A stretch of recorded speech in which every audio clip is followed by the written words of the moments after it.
యెహెజ్కేలు గ్రంథం 37వ అధ్యాయము. నేను ఒక వచనం చదువుతాను, మీరు ఒక వచనం చదవండి.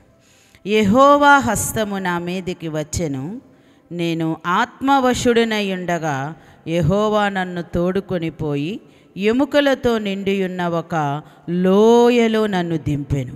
ఆయన వాటి మధ్య నన్ను ఇటు అటు నడిపించుచుండగా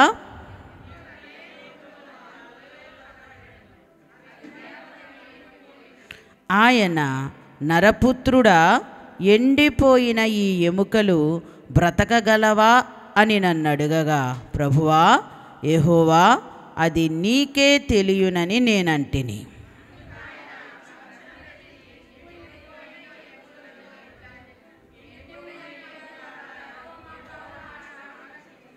ఈ ఎముకలకు ప్రభువైన యెహోవా సెలవిచ్చినదేమనగా, మీరు బ్రతుకునట్లు నేను మీలోనికి జీవాత్మను రప్పించుచున్నాను.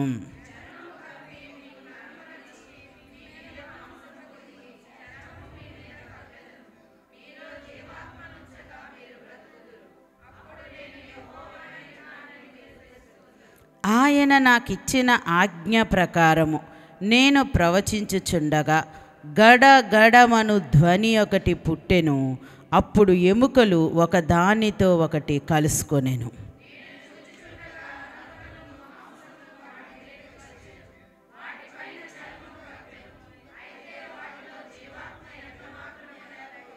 అప్పుడు ఆయన, నరపుత్రుడా, జీవాత్మ వచ్చినట్లు ప్రవచించి ఇట్లనుము, ప్రభువగు యెహోవా సెలవిచ్చినదేమనగా, జీవాత్మ నలు దిక్కుల నుండి వచ్చి హతులైన వీరు బ్రతుకునట్లు వారి మీద ఊపిరి విడువుము.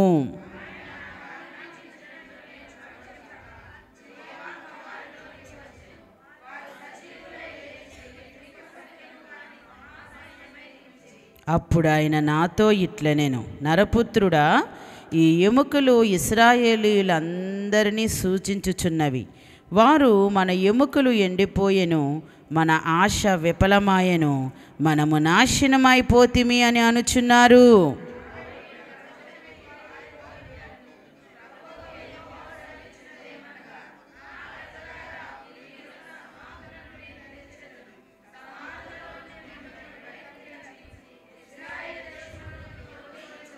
నా ప్రజలారా, నేను సమాధులను తెరిచి సమాధులలోనున్న మిమ్మును బయటకు రప్పించగా నేను యెహోవానై ఉన్నానని మీరు తెలుసుకొందురు. మీరు బ్రతుకునట్లు నా ఆత్మను మీలో ఉంచి మీ దేశములో మిమ్మును నివసింపచేసేదను. యెహోవానగు నేను మాట ఇచ్చి దానిని నెరవేర్తునని మీరు తెలుసుకొందురు. ఇదే యెహోవా వాక్కు. చెప్పండి అందరూ గట్టిగా, ఇదే యెహోవా వాక్కు. మళ్ళా చెప్పండి, ఇదే యెహోవా వాక్కు. హల్లెలూయా, హల్లెలూయా. ఇది ఏ వాక్కు? ఇది ఎవరిచ్చిన వాక్కు? ఆమేన్.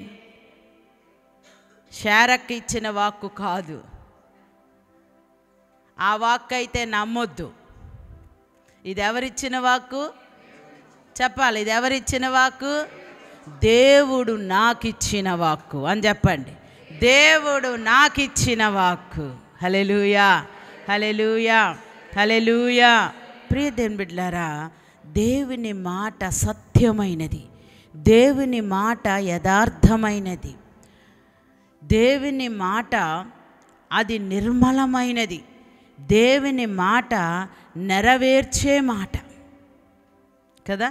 ప్రియ దేవుని బిడ్డలారా, మనము 20వ వచనంలో మనం చూసుకున్నట్లయితే ఒక చక్కటి మాట ఉంది. ఎవరైనా చదవండి గట్టిగా.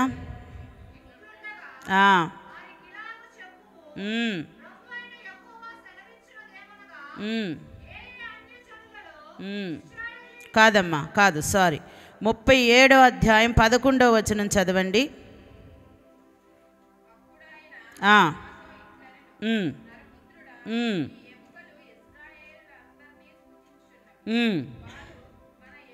వారు, మన ఎముకలు ఎండిపోయెను, మన ఆశ విఫలమాయెను, మనము నాశనమైపోతిమి అని అనుకొనుచున్నారు. చాలు. ఏమనుకుంటున్నారంట దేవుని ప్రజలు? మన ఎముకలు ఎండిపోయెను, మన యొక్క ఆశలు విఫలమాయెను, మనల్ని నాశనమైపోయాము, మన జీవితాల్లో మన ఆశలు చిగురించట్లేదు, మన కోరికలు చిగురించట్లేదు, మన జీవితాల్లో ఏ అద్భుతం కూడా చూడలేకపోతా ఉన్నాము, మన జీవితాల్లో ఏ ఆశ కూడా నెరవేర్చబడలేకపోతా ఉంది, మన జీవితాలు ఎండిపోయినట్లయిపోయాయి, మన ఎముకలు ఎండిపోయినట్లయిపోయాయి, మన పొలాలు పండడం లేదు, మన ఇళ్ళల్లో పెళ్ళిళ్ళు అవ్వడం లేదు, మన ఇళ్ళల్లో చిన్నపిల్లల నవ్వులు వినబడడం లేదు, మన ఇళ్ళల్లో అసమాధానం కలుగుతూ ఉంది, మన యొక్క కుటుంబాల్లో సరి అయినటువంటి జీవితాలు లేవు, సరి అయిన ఉద్యోగాలు లేవు, సరి అయినటువంటి బ్రతుకులు మనం బ్రతకలేకపోతున్నాం. ఇక ఏంటి అని నిరాశ, నిస్పృహ, కన్నీరు, వేదనతో ఇశ్రాయేలీలైన దేవుని ప్రజలు ఉన్నారు. ఒకవేళ ఈ ఉదయకాల సమయమందు నీవు నేను మీరు ఒకవేళ అటువంటి నిరాశలో ఏమైనా ఉన్నట్లయితే, అలాంటి ఆలోచనలతో ఏమైనా ఉన్నట్లయితే, అటువంటి ఉద్దేశాలతో ఏమైనా ఉన్నట్లయితే, దేవుడు చెప్పుతున్నటువంటి మాట ఏమిటి అంటే, ఇప్పుడు చదవండి 12వ వచనం. కాబట్టి ఏమెత్తి ప్రవచనమెత్తి వారితో ఇట్లనుము, ప్రభువగు యెహోవా సెలవిచ్చినదేమనగా. ఎవరికి? నిరాశతో ఉన్న వాళ్ళకి, నిస్పృహతో ఉన్న వారికి, ఇక ఈ జీవితంలో ఆశ నెరవేర్చబడదు అనుకునే వాళ్ళకి, దుఃఖంతో ఉన్న వాళ్ళకి, ఆనందము లేని వారికి, మేము ఎండిపోయిన స్థితిలో ఉన్నాం, మా జీవితాలు ఇలాగ అయిపోయాయి అన్న వాళ్ళతో ఎవరు చెప్పుతున్న మాట అంటే, ప్రభువగు యెహోవా సెలవిచ్చిన వాక్కు ఏదనగా, ప్రవచనమెత్తి ఇట్లని చెప్పండి. ఏమని చెప్పండి? నా ప్రజలారా, మీరున్న సమాధులు నేను తెరిచెదను, సమాధులలో నుండి మిమ్మను బయటకు రప్పించి ఇశ్రాయేలు దేశంలోనికి తోడుకొని వచ్చేదను. నా ప్రజలారా, నేను ఏర్పరచుకున్న బిడ్డలారా, నేను నిర్మించినటువంటి బిడ్డలారా, నా స్వరక్తం ఇచ్చి కొనుక్కునేటువంటి నా ప్రజలారా, మీ ఆశలు సమాధులైపోయాయా? మీ కోరికలు సమాధులైపోయాయా? మీ జీవితాల్లో ఇంక ఇది నాకు అవ్వదు అని అనుకొని వేసారిపోతా ఉన్నారా? అహరోను కర్రలాగా ఎండిపోయిన స్థితిలో ఉన్నాయా మీ పరిస్థితులు? ఇక ఈ స్థితిలో నుండి నేను బయటకు రాగలనా అని అనుకుంటున్నారా? దేవుడు సెలవిస్తుంది ఏంటి అంటే, సమాధులలో నుండి మీ జీవితాల్లో అద్భుతము చేసి, సమాధులు తెరిచి నేను మిమ్మల్ని బయటకు రప్పిస్తాను. సమాధి అనుభవం తెలుసా? మన ఇంట్లో ఎవరైనా చనిపోతే ఎక్కడ పెడతాం? సమాధిలో పెడతాం. అది కొన్ని రోజులైన తర్వాత ఏమన్నా తవ్వి చూస్తామా? సమాధి తవ్వేమన్నా చూస్తామా? అట్లా తవ్వి చూస్తే ఏమొస్తుంది? వాసన వస్తుంది. ఈ శరీరం అంతా కూడా చివికిపోతుంది. ప్రియదేని బిడ్డలారా, అట్లాగా నాశనమైపోయినటువంటి పరిస్థితుల్లో సమాధి అనగా మోతబడినది, కప్పివేయబడినది, కంపుగొట్టినది. అలాంటి పరిస్థితుల్లో మనము ఉన్నప్పటికీ కూడా దేవుడిచ్చినటువంటి జీవాత్మ, దేవుడిచ్చిన వాక్కు ఏంటంటే, నేను మరలా వాటిని తెరిచి మీ పట్ల నేను అద్భుతం చేస్తాను.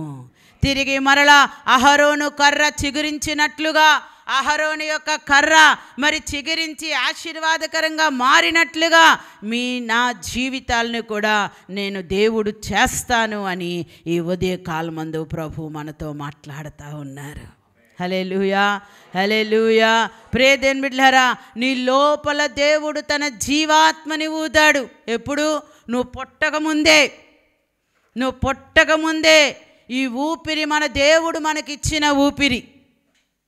అవునా కాదా? కదా. నరుణ్ణి దేవుడు చేసి నరుని యొక్క నాసికారంధ్రములలో దేవుడు ఏమి ఊదాడంట? జీవాత్మను ఊదాడంట. అప్పుడు నరుడేమయ్యాడు? జీవము కలిగిన వాడయ్యాడు. ఈ జీవం ఉన్నంత వరకే ఈ శరీరానికి విలువ. ఈ జీవము లేకపోతే ఈ శరీరానికి ఏం లేదు? విలువ లేదు. ప్రియ దేవుని బిడ్డలారా, నిరాశతో, నిస్పృహతో, అవమానముతో, దుఃఖముతో, బలహీనతలతో ఉండేటువంటి మన జీవితాల్లో దేవుడు చిగురింప చేస్తుండేటువంటి మాట ఏమిటి అని అంటే, నేను మీకు జీవాత్మనిస్తాను, నేను మిమ్మల్ని చిగురింప చేస్తాను, సమాధులలో నుండి మిమ్మల్ని లేపుతాను. అంటే అటువంటి అనుభవాల్లో నుండి. చచ్చిపోయిన తర్వాత మళ్ళీ లెగిసిపోవాలని అనుకోకండి. తప్పకుండా మనం చనిపోయిన తర్వాత తిరిగి మరలా మనం లెగుస్తాము, ప్రభువైన యేసుక్రీస్తు దగ్గరికి మనము వెళ్తాం కదా. దేవుడు ఆ నిరీక్షణ మనకిచ్చాడు. దాన్ని బట్టి దేవునికి స్తోత్రం. మీ సమస్యల్లో చనిపోయి ఉన్నారా? మీ అనారోగ్యాలతో మీరు బలహీనపరచబడుతున్నారా? మీ కుటుంబ సమస్యలతో మీరు వేదనకి గురవుతూ ఉన్నారా? మీ ఉద్యోగాలను బట్టి మీరు బలహీనపరచబడుతున్నారా? ఎప్పుడయ్యా నేను చిగురించేది? ఎప్పుడయ్యా నా జీవితంలో ఆశీర్వాదం వచ్చేది? ఎప్పుడయ్యా నా కన్నీరు తుడవబడేది? ఎప్పుడయ్యా నా బాధకు నివారణ కలిగేది అని ఏడుస్తూ ఉన్నారా? దేవుడు ఈరోజు మనతో ఈ వాక్యం ద్వారా మాట్లాడుతూ ఉన్నారు. యెహెజ్కేలుని దేవుడు ఎంపిక చేసుకొని ఏమంటున్నాడు? నరపుత్రుడా, నువ్వు ఒక చోటకు వెళ్ళాల్సి వస్తుంది, పలానా చోటకు నువ్వు వెళ్ళు అని అంటే, అక్కడికి వెళ్ళిన తర్వాత ఆయనకేం కనబడుతున్నాయంట? ఎండిపోయిన లోయలో దేవుడు అతన్ని పడేశాడంట. ఎక్కడ పడేశాడు? ఎండిపోయిన లోయలో దేవుడు అతన్ని పడేశాడంట. అంటే ఒక సమాధులు కలిగినటువంటి తోటలో తీసుకెళ్ళి పడేశాడు. ఇప్పుడు మన సమాధుల తోట లాంటిది కాదు ఆ సమాధుల తోట. ఇప్పుడు మనకుండే సమాధుల తోటల దగ్గరికి వెళ్ళి, క్రిస్టియన్ సమాధి తోటల దగ్గరికి వెళ్తే చాలా ప్రశాంతంగా ఉంటుంది. నేనైతే చాలాసేపు కూర్చొని వస్తాను అక్కడ. ఏ భయము ఉండదు అక్కడ, ఏ భయము ఉండదు. కానీ ఒకప్పుడు ఉండే సమాధుల లోయలు వేరు. అలాంటి ఒక లోయలోనికి, భయంకరముగా ఉండే ఒక లోయలోనికి, మరి కటిక చీకటి కలిగినటువంటి లోయలోనికి యెహెజ్కేలుని తీసుకెళ్ళి అక్కడ పడేసినప్పుడు నీకేం కనబడుతుందయ్యా అంటే, ఏం కనబడుతుంది? ఏం కనబడుతుంది? చచ్చిపోయిన శవాలు కనబడుతూ ఉన్నాయి. ఏం కనబడుతూ ఉన్నాయి? ఎముకలు, ఎండిపోయిన ఎముకలు కనబడుతూ ఉన్నాయి. సేవకులు ఎవరైనా సరే ఒక 100 మంది ఉంటే మాకు ఎంత సంతోషమో, 1000 మంది ఉంటే ఇంకా సంతోషం. ఎక్కలేని ఉద్యోగం వచ్చేస్తూ ఉంటుంది మాకు కదా. కొద్దిమంది ఉన్నారనుకోండి, నిరాశపడిపోతూ ఉంటారు. ఒకరికి చెప్పే బోధ వేరుగా ఉంటుంది, 10 మందికి చెప్పే బోధ వేరుగా ఉంటుంది, 100 మందికి చెప్పే బోధ వేరుగా ఉంటాయి కొన్ని సమయాల్లో. కానీ ఈ యెహెజ్కేలుని అయితే మనుషులెవ్వరూ లేని చోటకి తీసుకొని వెళ్ళి దేవుడు అతనితో మాట్లాడడం ప్రారంభిస్తూ ఉన్నారు. ప్రియదేని బిడ్డలారా, యెహెజ్కేలు నీకు ఇక్కడ ఏం కనబడుతుందంటే, అయ్యా ఎండిపోయిన ఎముకలు నాకు కనబడుతున్నాయి అయ్యా, నేనేం చేయాలి ఇప్పుడు? నేనేం చేయాలి ఇప్పుడు? నేనేం చెందాలి? ఏదైనా ఒక 10 మంది దగ్గరికి తీసుకెళ్ళు, నీ మాటలు చెప్పుకొని బ్రతుకుతాను అని అనుకోవడం లేదు. నిలబడి చూస్తూ ఉన్నాడు ఆయన. అప్పుడు దేవుడు చెప్తున్నాడు, యెహెజ్కేలు నువ్వు ప్రవచనమెత్తి, ఏమంటున్నాడండి? నువ్వు ప్రవచనమెత్తి ఈ ఎండిపోయిన ఎముకలతో నువ్వు మాట్లాడాలి. ఏం చేయాలి ఇప్పుడు? నువ్వు మాట్లాడాలి. ఎవరితో? ఎవరితో? ఎవరితో? చెప్పాలి గట్టిగా. ఎవరితో?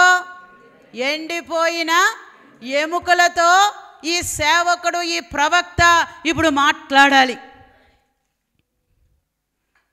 ఏమని మాట్లాడాలి? చదవండి. ఏమని మాట్లాడాలి? ఎండిపోయిన ఎముకలారా, యెహోవా మాట ఆలకించండి.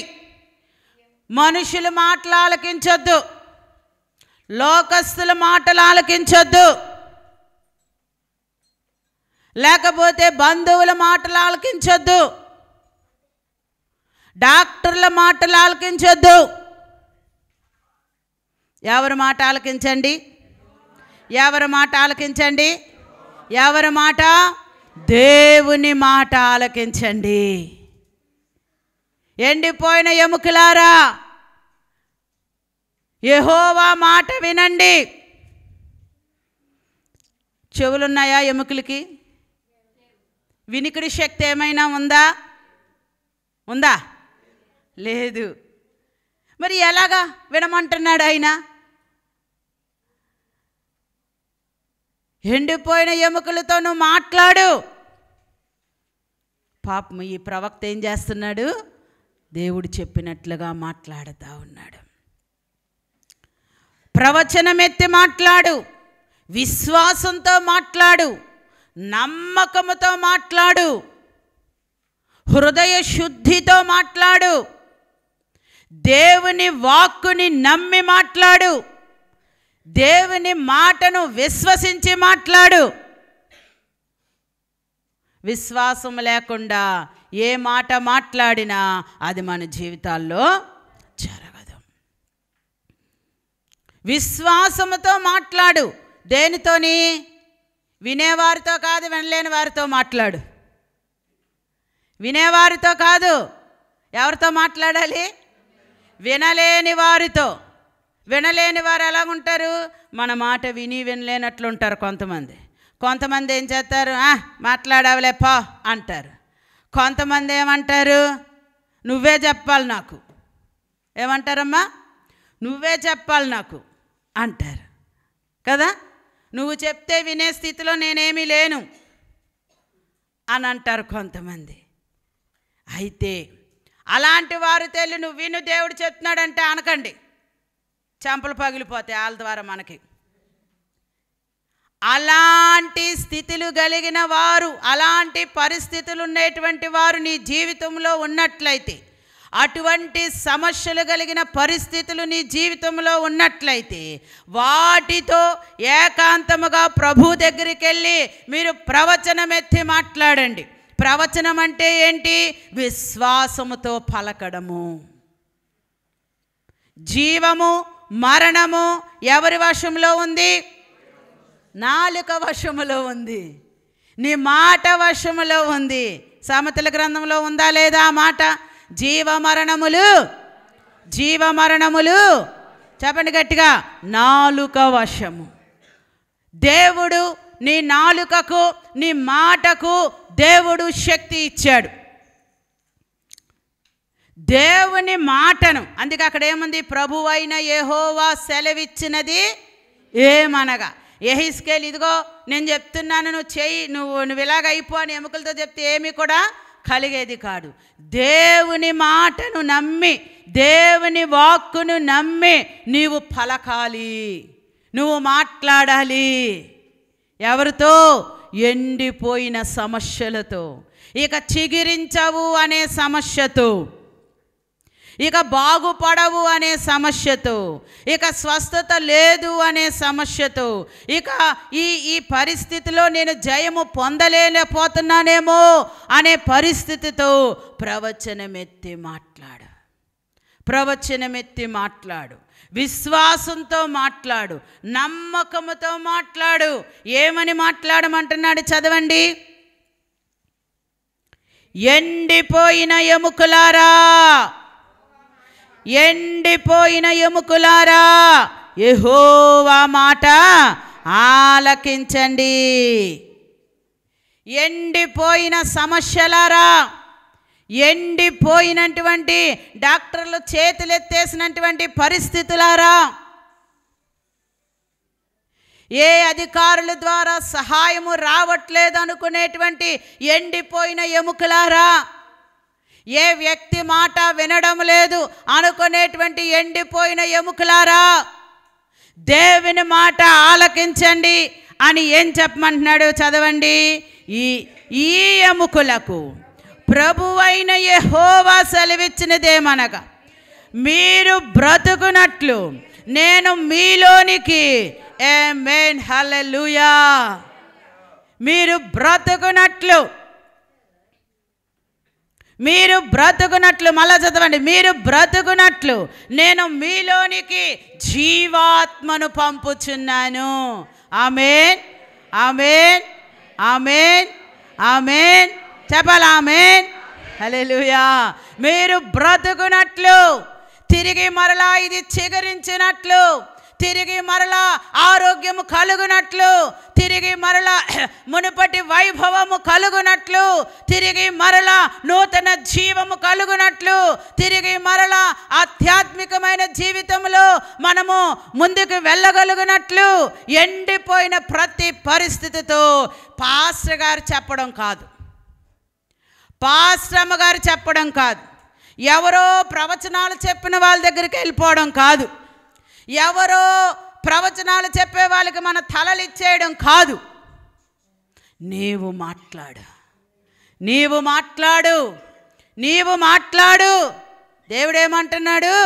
ఎండిపోయిన ఎముకలారా, మీరు మరలా బ్రతుకునట్లు మీ లోపలికి దేవుడేం పంపించబోతున్నాడు? జీవాత్మను పంపబోతా ఉన్నాడు. హల్లెలూయా, హల్లెలూయా. సారమ్మ గారు చాలాసార్లు పిల్లలు లేరని నిన్న కూడా చెప్పుకున్నాం కదా. ఏం చేశారు? భర్త దగ్గరికి వెళ్ళి, నాయనా నాకు ఎలాగా పిల్లలు పుట్టడం లేదు, నువ్వేమో ఇంకో పెళ్లి చేసుకోమంటే చేసుకోవడం లేదు, కాబట్టి నా మాట విను అని తీసుకొచ్చి, ఎవరిని తీసుకొచ్చి పెళ్లి చేసింది? హాగర్ని తీసుకొచ్చేసి పెళ్లి చేసింది. తీరా హాగరు కడుపుతూ ఉంటే ఈవిడికి బాధ వచ్చేసింది. హాగర్కి పిల్లోడు పుడితే ఈవిడికి ఇంకా బాధ వచ్చింది. అదిగో నాకొద్దు, ఈమెని తీసుకొని వెళ్ళిపో, ఎక్కడైనా పడే అంటా ఉంది. అబ్రహాం ఆ మాట విన్నాడు, ఈ మాట విన్నాడు. సరే, అదంతా అయిపోయింది. ఈమె గర్భము తెరవబడాలి, వయసు మళ్ళీపోయింది, శ్రీధర్మం ఉడిగిపోయింది. హెబ్రీ పత్రిక 11వ అధ్యాయంలోనికి మనం వెళ్ళినట్లయితే, శారా గర్భము ధరించుటకు తాను వయసు గతించినదైనను గర్భము ధరించుటకు దేవుని శక్తిని పొందుకుందంట. ఏం పొందుకుంది? ఏం పొందుకుంది? ఏం పొందడానికి?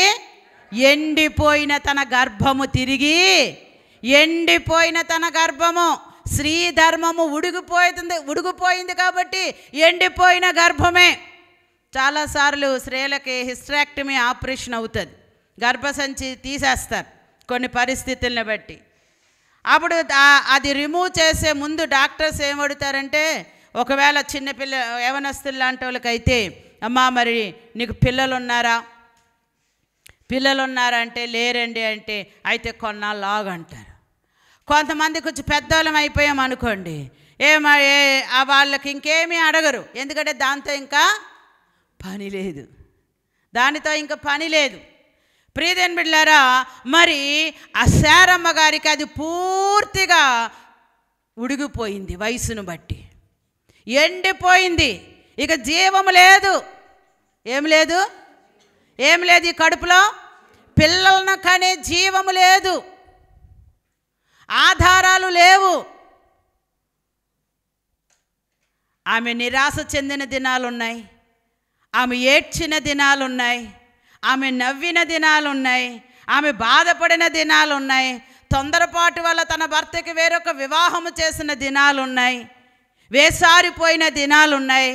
కానీ ఒక దినాన ఆమె ఏం చేసిందంటే, దేవుని వాగ్దానాన్ని బట్టి, దేవుని మాటను బట్టి తాను గర్భము ధరించుటకు శక్తి కలిగిన దేవుని వైపు చూచినప్పుడు ఆమెకేం కలిగిందంట? శక్తి కలిగిందంట. ఏ శక్తి అది? బిడ్డలను కనే శక్తి. హల్లెలూయా. దేని బట్టి కలిగింది? దేవుని వైపు చూడడం వలన, దేవుని వాగ్దానాన్ని నమ్మడం వలన. ఉదయ కాలమందు దేవుని శక్తి వైపు చూద్దాం. మనుషుల వైపు చూడొద్దు, పిల్లల వైపు అసలే చూడొద్దు, పరిస్థితుల వైపు అసలే చూడొద్దు, అధికారుల వైపు అసలే చూడొద్దు. దేవుని వైపు చూద్దాం. దేవుని వైపు చూస్తే దేవుని శక్తిని మనం పొందుకోగలిగితే, దేవుని మాటను మనము నమ్మగలిగితే, ఎండిపోయిన ఎముక వంటి నీ పరిస్థితులన్నీ తిరిగి జీవములోనికి రాబోతాయి. హల్లెలూయా, హల్లెలూయా, హల్లెలూయా. ఈ సమయంలో ఆ గర్భఫలాలు లేని వాళ్ళు ముందుకు రండి. పిల్లలు కావాలనుకున్న వాళ్ళు భార్యాభర్తలు ఉంటే రండి, ముందుకు రండి. ఎవరెవరికి పిల్లలు కావాలి? రావాలి. ఎవరెవరు? హెప్సిబా, సుమియోను, ఇంకా ఎవరైనా ఉన్నారా? ముందుకు వచ్చేయండి. సిగ్గుపడకుండా ముందుకు రండి, పర్వాలేదు. ముందుకు రండి.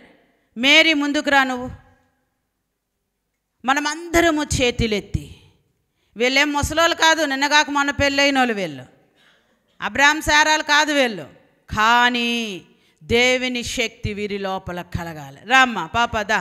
నీ హస్బెండ్ ఉన్నారా? లేరా, బయటికి వెళ్ళారా? సరే నుంచో, పర్లేదులే. ప్రార్థన చేయమ్మా మేరీ. మనమందరం కుడి చేతిని పైకెత్తుదాం. ఎండిపోయినటువంటి పరిస్థితులలోనే జీవము కలిగినప్పుడు ఇవి ఏమాత్రము ఒకవేళ మీ పిల్లల్లో కానీ మీ కుటుంబాల్లో కానీ ఎవరికైనా బిడ్డలు లేకపోతే అలాంటి వాళ్ళు కూడా మీ చేతిని పైకెత్తి ప్రార్థన చేసుకోండి. దేవుడు కార్యం చేస్తారు. ప్రార్థన చేయమ్మా మేరీ. హల్లెలూయా. గర్భాల మీద చేతులు పెట్టి ప్రార్థించి. హల్లెలూయా, hallelujah, hallelujah, hallelujah, hallelujah, hallelujah, హల్లెలూయా. రా నాన్న, ముందుకు రా. Hallelujah, hallelujah, hallelujah. Thank you. ప్రవచించమ్మా, ప్రవచించు. Hallelujah, hallelujah, hallelujah, hallelujah. స్తోత్రం.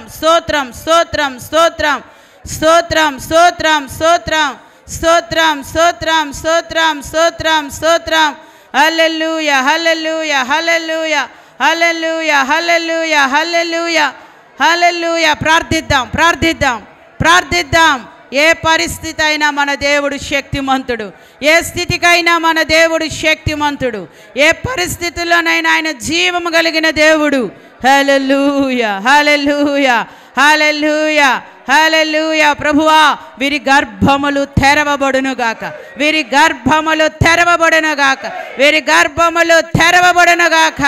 హల్లెలూయా, హల్లెలూయా. దేవా, నీ ఎండిన ఎముకలకు జీవమునిచ్చిన దేవుడు, ఈ బిడ్డల యొక్క గర్భములలో జీవము కలుగుగాక. వీరి శరీరములలో జీవము కలుగుగాక. అద్భుతము కలుగుగాక. హల్లెలూయా, hallelujah, hallelujah, hallelujah, hallelujah, hallelujah, హల్లెలూయా. ఆజ్ఞాపించండి, ప్రవచనం ఎత్తి చెప్పండి. మీ నోటి మాటలో దేవుడు శక్తి పెట్టాడు. Amen, amen, amen, amen, amen, amen, amen. Hallelujah. Thank you Jesus. Thank you Lord. Hallelujah. Amen చెప్దామా? జరిగిపోయిందని నమ్ముదామా? వీళ్ళిద్దరికి శ్రీమంతాలు చేసేద్దామా? ఆమేన్. తొలిసూరు మగపిల్లలు పుట్టేశారు. మగపిల్లల బట్టలే కొందామా? ఆమేన్. వెళ్ళిపోండి. వచ్చే నెల అందరూ ఫోన్లు చేసి శుభార్తలు చెప్పండి. హల్లెలూయా, హల్లెలూయా, హల్లెలూయా. ప్రియ దేవుని బిడ్డలారా, ఎండిపోయిన ఎముకలు కలిగిన పరిస్థితుల్లో మన దేవుడు జీవమునిచ్చిన దేవుడు. చదవండి ఇప్పుడు. అమ్మ 6వ వచనం చదవండి. చర్మము కప్పి మీకు నరములనిచ్చి మీ మీద మాంసము పొదిగి చర్మము మీ మీద కప్పెదను. చాలు. మీకు ఎముకలు ఎండిపోయిన ఎముకలు కదా. ఎండిపోయిన ఎముకలకి నరాలు ఉంటాయా? చర్మం ఉంటుందా? ఉండదు. ఇప్పుడు దేవుడు ఏమంటున్నాడు? ఇవి ఒక రూపంలోనికి రావాలి అని అంటే వీటికి ఏం కావాలి? చర్మం కావాలి, నరాలు కావాలి, మాంసము కావాలి కదా. మాంసము కావాలి, నరము కావాలి, ఎముక ఒకటి ఉంది కాబట్టి దీని మీదకి ఇవన్నీ కూడా తొడగాలి. అప్పుడే ఒక రూపంలోనికి వస్తుంది.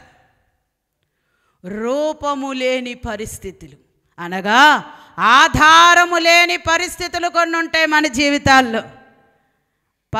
దినకరం గారు పాట పాడేవారు. దినకరం గారు అరుళరాజు గారు అనుకుంటారు. ఆధారం నీవేనయ్యా నా విభుడా, ఆధారం నీవేనయ్యా అని భలే పాడేవారు దినకరం అంకులే. ప్రియదేని బిడ్డలారా, మన ఆధారము దేవుడు. ఇప్పుడు ఈ ఎండిపోయిన ఎముకలకు ఏమి లేవు, ఆధారం లేవు. కాబట్టి దేవుడు అన్నాడు, మీకు నరమనిస్తాను, మీకు మాంసమనిస్తాను, దానిపై ఈ చక్కటి చర్మాన్ని. చాలామంది నల్లగా ఉన్నాం అనుకోండి, బాబోయ్ నల్లగా పుట్టిసారు, మా మనవడు కొంచెం నల్లగా పుట్టాడనమాట. మా పాప నల్లగా పుట్టిసాడమ్మా, నా రంగు రాలేదమ్మా, మా ఆయన రంగు వస్తుందమ్మా, నా రంగు రాలేదమ్మా అంటుంది. ఏ రంగు అయితేనేమి ఆరోగ్యంగా పుట్టాడా లేదా? నేను నల్లని దానినైనను తెల్లగా ఉన్న వాళ్ళు అందంగా ఉంటారేటి. కొంతమంది పెళ్లి చూపులకు వెళ్తారు, ఇతను ఎంత నల్లగా ఉన్నా పర్లేదు, అమ్మాయి ఎలాగుండాలి, కోడలు ఎలాగుండాలి, చెప్పండి అమ్మా. కోడలు ఎలాగుండాలి, కొడుకు హల్లెలూయా. ఆధారము లేని పరిస్థితులు, ఆధారాలు లేవు. దేవుడు అంటున్నాడు, నేను ఆధారము కలిగిస్తాను మీకు. హల్లెలూయా. ప్రియదేని బిడ్డలారా, ఈ ఎముకకు నేను నరములనిస్తాను, ఈ ఎముకకు నేను మాంసమునిస్తాను, ఈ ఎముకకి నేను చర్మమునిస్తాను. హల్లెలూయా. ఒక రూపాన్ని కలగజేయబోతా ఉన్నాను అని ప్రవచనం ఎత్తి మాట్లాడమంటా ఉన్నాడు. నా ప్రియమైనటువంటి దేవుని బిడ్డలారా, ఆధారాలు లేకుండా ఉన్నారా? ఏ అవకాశాలు లేకుండా ఉన్నారా?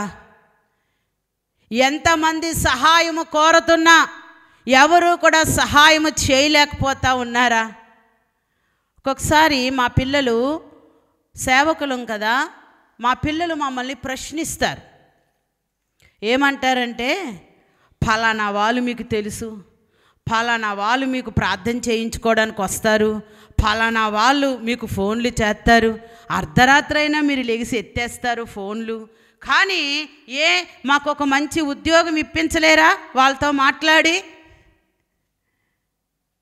ఫలానా అంకుల్కి నువ్వు ప్రార్థన చేస్తావు కదా, ఫలానా ఆంటీకి నువ్వు ప్రార్థన చేస్తావు కదా, వాళ్ళు ఫలానా కంపెనీలో ఉన్నారు కదా, వాళ్ళకు ఒక్కసారి చెప్తే నాకు ప్రమోషన్ ఇస్తారు కదా.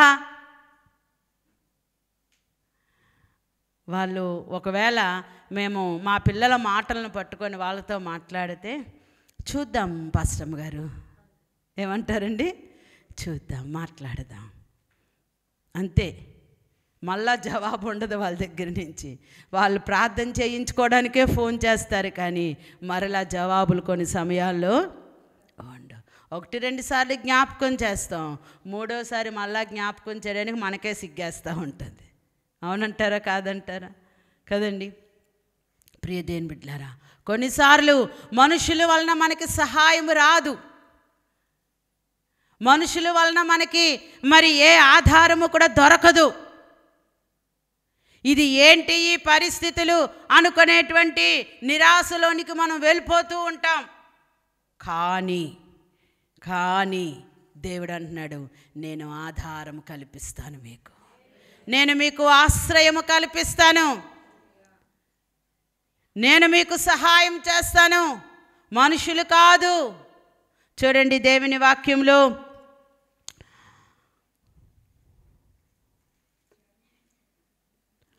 ఫిలిప్పీ పత్రిక 4వ అధ్యాయం 19వ వచనం చదవండి.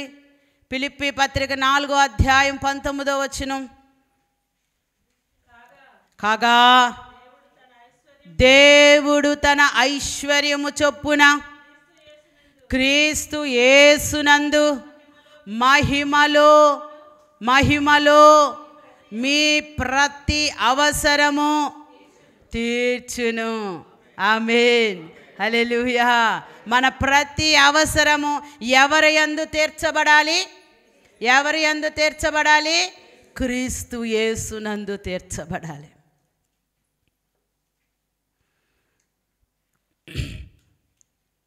ఒక ఫ్యామిలీ 8 మంది మనుషులు యేసు ప్రభువును నమ్ముకుంటామని నా దగ్గరికి వచ్చారు. నేను సువార్త ప్రకటించలేదు వాళ్ళకి. ఆ ఇంటి పెద్ద నా దగ్గరికి వచ్చి, అమ్మా,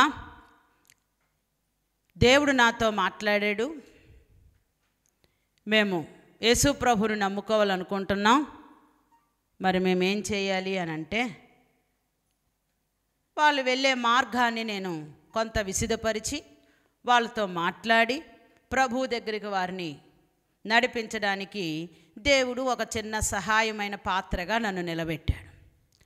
వాళ్ళందరూ 2 కొడుకులు, 2 కోడళ్ళు, ఒక కూతురు, అల్లుడు, వీళ్ళు పెద్దోళ్ళు, భార్యాభర్తలు. కొన్నాళ్ళు దేవుని మందిరానికి వచ్చారు, ప్రార్థనలు చేయించుకున్నారు. బాప్తీసాలు తీసుకుంటామమ్మా అంటే వాళ్ళ ఇష్ట ప్రకారంగానే బాప్తీసాలు ఇవ్వడం జరిగింది. కొన్నాళ్ళు దేవునిలో వచ్చారు. అయితే వాళ్ళ సమస్య ఏంటి, వాళ్ళ పరిస్థితి ఎలా ఉండేదంటే, ఇదిగో ఈ పిల్లోడు ముక్కంపడ రక్తం వచ్చేసింది, ఒక 1000 రూపాయలు అర్జెంటుగా కావాలని కబురు పెట్టేవారు. 1000 రూపాయలు, అయ్యో ఈ పిల్లోడికి ఎందుకు ముక్కంపడ రక్తం వచ్చిందో అని చెప్పి ఒక 1000 రూపాయలు ఇచ్చేదాన్ని. మళ్ళా వచ్చేవాళ్ళు, ఏదో ఒక సమస్య చెప్పేవారు, ఒక 3000 అప్పు ఇవ్వండి, మళ్ళీ ఒక నెల రోజుల్లో ఇచ్చేస్తామనేవారు. సరేలే, నా దగ్గర ఉన్నదే ఇచ్చేదాన్ని. అలా చేసేవాళ్ళం మేము. కొన్నాళ్ళు అయిన తర్వాత వాళ్ళు తీసుకున్న డబ్బులు ఇవ్వకపోగా ఇంకా అడుగుతూ ఉండేవారు. అదేంటండి, అట్లా అయితే ఎలాగా, మాకు మట్టుకు ఎలాగొస్తాయి, మేము కూడా పరిచర్యలో ఉన్నాం కదా, మరి మేము పిల్లల్ని పెంచుకుంటున్నాం కదా, మరి తీసుకున్న డబ్బులు ఇవ్వడం లేదు, మరి ఇప్పుడు మళ్ళా అడుగుతుంటే మేము ఎక్కడి నుంచి తెచ్చి ఇవ్వాలి అని అడిగినప్పుడు ఒక ఆదివారం చర్చికి రారు.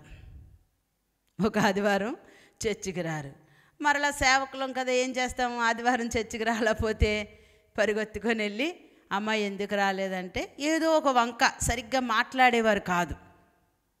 నాకు మొదటలో అర్థం అవ్వలేదు, తర్వాత అర్థమైంది. ఒకసారి వాళ్ళ ఫ్యామిలీలో ఒక వ్యక్తికి బాగోలేదు, హాస్పిటల్కి తీసుకొని వెళ్ళారు. సరే అని గబగబా నేను పాస్టర్ గారు వెళ్ళాం. సరే, వాళ్ళు ఏ హాస్పిటల్లో జాయిన్ అయ్యారో ఆ హాస్పిటల్లో ఉండే డాక్టర్ మనకు బాగా తెలుసు. సరే అని ఆ డాక్టర్ గారి దగ్గరికి వెళ్ళి, బ్రదర్ ఇలాగా మన విశ్వాసే, మన చర్చికి వచ్చిన అబ్బాయే, కొంచెం దయచో చూడండి అంటే, పదండి అమ్మా అని చెప్పేసి మరి అతని దగ్గరికి, ఆ అబ్బాయి దగ్గరికి తీసుకొని వెళ్ళాం. ఆ డాక్టర్ గారే ఆ అబ్బాయికి ట్రీట్మెంట్ చేస్తున్నారు. నేనున్నాను, మీకేం పర్వాలేదని చెప్పారు. మేము వాళ్ళకి ఆ డాక్టర్ గారిని అప్పగించేసి మేము వచ్చేసాం. 2 రోజుల తర్వాత వాళ్ళ దగ్గర నుంచి నాకు ఫోన్ వచ్చింది. సిటీ స్కాన్ తీయమంటున్నారు డాక్టర్ గారు. ఏ స్కాన్ అమ్మా? సిటీ స్కాన్ తీయమంటున్నారు, కాబట్టి మరి సిటీ స్కాన్ తీయించాలనుకుంటున్నాం, కొంత అమౌంట్ మాకు కావాలి. సరే, మేము డాక్టర్ గారికి, మనకు తెలిసిన ఆయన కదా డాక్టర్ గారు, ఏమన్నా కన్సెక్షన్ ఇస్తారు కదా కొంచెం రాస్తే, కాబట్టి డాక్టర్ గారికి పాస్టర్ గారు ఫోన్ చేశారు. బ్రదర్ ఇలాగ వాళ్ళకి సిటీ స్కాన్ రాశారంట కదా, కొంచెం కన్సెక్షన్ రాయండి, నేను వెళ్ళి తీసుకొని వస్తాను అని పాస్టర్ గారు ఫోన్ చేస్తే, ఎవరు చెప్పారు మీకు? ఏ డాక్టర్, ఆ అబ్బాయికి అసలు బ్రెయిన్ సమస్య లేదు, మేము సిటీ స్కాన్ రాయలేదు, ఎవరు చెప్పారు మీకు? మీరు రేపు రండి హాస్పిటల్ దగ్గరికి, నేను మాట్లాడతాను అని అన్నప్పుడు, ఒకరు వేరే డాక్టర్ వచ్చి రాశాడేమో అని అనుకుంటాంగా మనం. సరే అని మేము ఆ డాక్టర్ గారిని తీసుకొని మళ్ళీ, ఎవరండి మీకు సిటీ స్కాన్ ఏ డాక్టర్ గారు రాశారు అని అంటే, తల్లి నలుగురు బెక్క చచ్చిపోయారు.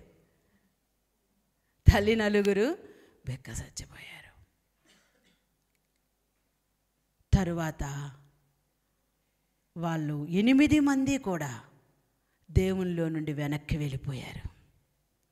ఎందుకు అనంటే పాస్టర్ గారు పాస్టమ్మ గారు మాకేదో ఇచ్చేస్తారు, ఏదో చేసేస్తారు కాబట్టి దేవుని దగ్గరికి వచ్చారు.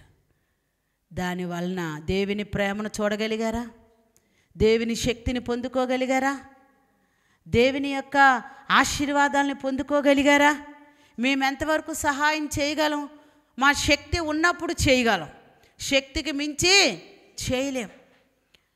ప్రియదేని బిడ్డలారా, కానీ వాళ్ళు ఎవరి శక్తి ఎవరి గురించి వచ్చారు? వాళ్ళు వీళ్ళ దగ్గర ఏదో ఉంది, వీళ్ళ దగ్గర ఏదో ఉంటుంది కాబట్టి మాకు హెల్ప్ చేసేస్తారు అని మా సహాయం కొరకు వచ్చారు. కాబట్టి వాళ్ళు ఎక్కువ కాలం దేవునిలో నిలబడలేదు. నేను ఎందుకు ఈ సాక్ష్యాన్ని మీ ముందు పెట్టానంటే, ప్రభువు మీద మాత్రమే ఆధారపడండి. దేవునిని మాత్రమే ఆధారం చేసుకోండి. ఏ పరిస్థితుల్లోనైనా దేవుని మీద మాత్రమే ఆధారపడండి. ఆయనే మనకు ఆధారం అవ్వాలి, ఆయనే మనకు ఆశ్రయం అవ్వాలి, ఆయనే మనకు జీవం అవ్వాలి, ఆయనే మనకు ఖేడం అవ్వాలి, ఆయనే మనకి బహుమానం అవ్వాలి, ఆయనే మనకు అత్యధికం అవ్వాలి. ఆయన మాత్రమే ఏ పరిస్థితిలోనైనా సహాయము చేయగలడు. హల్లెలూయా, హల్లెలూయా. ఆయన మాత్రమే ఆధారము కలిగించగలడు. ఆధారాలు లేవా? ఎవరు సహాయపడలేకపోతున్నారని బాధపడుతున్నావా? ఎవరు రికమెండేషన్ నాకు ఇవ్వడం లేదని బాధపడుతున్నావా? ఎవరు నా తరపున మాట్లాడడం లేదని బాధపడుతున్నావా? నా కోర్టు కేసు విడుదల అవ్వట్లేదు, మంచి లాయరు లేరని బాధపడుతున్నావా? దేవుణ్ణి ఆధారం చేసుకో. ఎండిన ఎముకకు దేవుడు ఆధారాన్ని కలిగిస్తూ ఉన్నాడు. నీ పరిస్థితి ఎండిపోయిన స్థితిలోనే ఉండొచ్చేమో, కానీ ఆధారం మన దేవుడే. గాలిపటానికి దారము ఎంత ఆధారమో కదా. దారం తెగిపోతే అది మన వశంలో ఉంటుందా? ఉండదు. అందుకే యోహాను సువార్త 15వ అధ్యాయంలో మరి చెప్తున్న మాట ఏమిటి అంటే, ద్రాక్షావల్లిని నేను, మనమెవరం? తీగలు, ఈగల కాదు. ఏడమ్మా? ఈగల?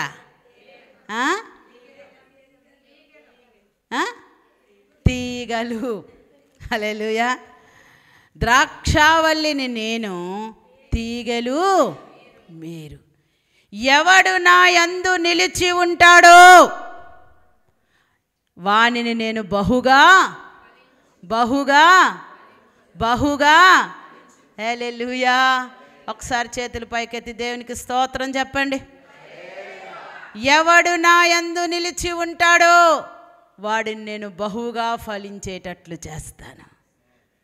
ప్రియదేని బిడ్డలారా, దేవునిలో ఉండాలి, దేవునితో ఉండాలి, ఆయనలో నిలిచి ఉండాలి, ఆయనతో అంటుగట్టబడి ఉండాలి, ఆయనలో నిలిచి ఉండాలి, ఆయనతో ఏకమవ్వాలి. అప్పుడు మనం ఏం చేయబడతామంట? బహుగా బహుగా. నాకు వేరేయుండి మీరేమీ చేయలేరు. ఆయనకు వేరుగా ఉండి మనమేమీ కూడా చేయలేము. అంటే దాని అర్థం ఏంటి? ఆయనతో ఉంటే ఏదైనా చేయగలం. హల్లెలూయా. మనం చేసేయడం కాదు, ఆయనతో ఉంటే మన జీవితాల్లో ఆయన ఏమైనా చేయగలడు. పడదామా? ఏమైనా చేయగలవు, కథ మొత్తం మార్చగలవు, నీ నామముకే మహిమంతా తెచ్చు. పాడండి ఇంకా. మైనా చేయగలవు, కథ మొత్తం మార్చగలవు, నీ నామముకే మహిమంతా తెచ్చుకుందు. సయ్యా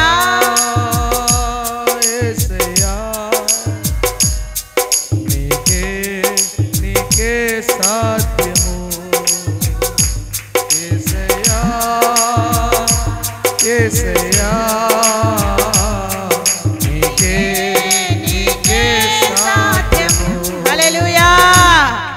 ఎవరికి సాధ్యమండి? ఎవరికి సాధ్యము?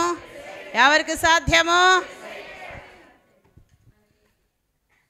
ఆధారం మన ప్రభువే.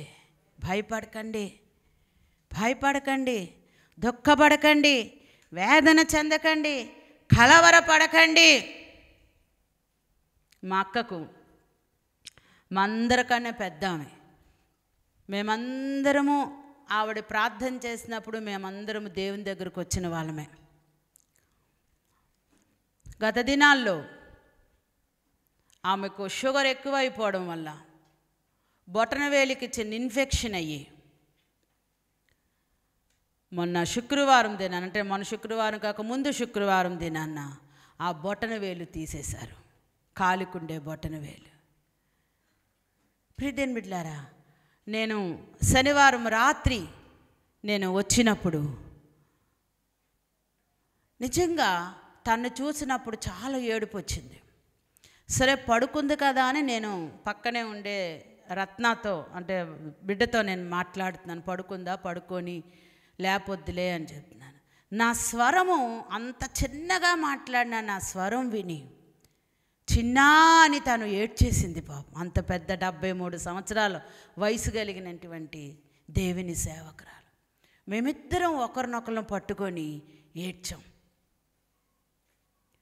మా అన్నదమ్ములు, మా అక్క చెల్లెలు వచ్చినప్పుడు మేము ఒకరిని పట్టుకొని ఒకరం ఏడ్చాం.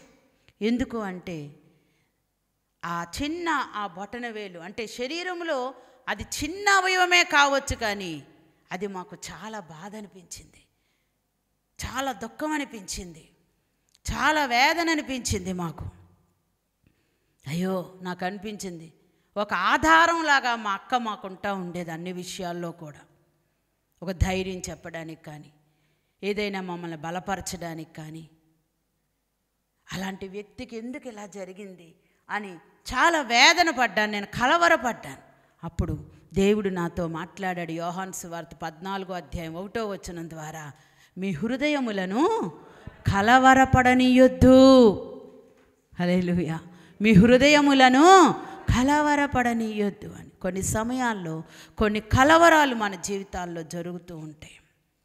దేవుడు అన్నాడు, కలవరపడకండి, ప్రభువు సమీపంగా ఉన్నాడు. దేవుని సహాయం గొప్పది, దేవుని యొక్క ఏర్పాటు గొప్పది, దేవుని యొక్క బలమైనటువంటి కార్యము గొప్పది. కాబట్టి దేవుడు మాత్రమే మనకు ఆధారమై ఉన్నాడు. చదవండి 7వ వచనం.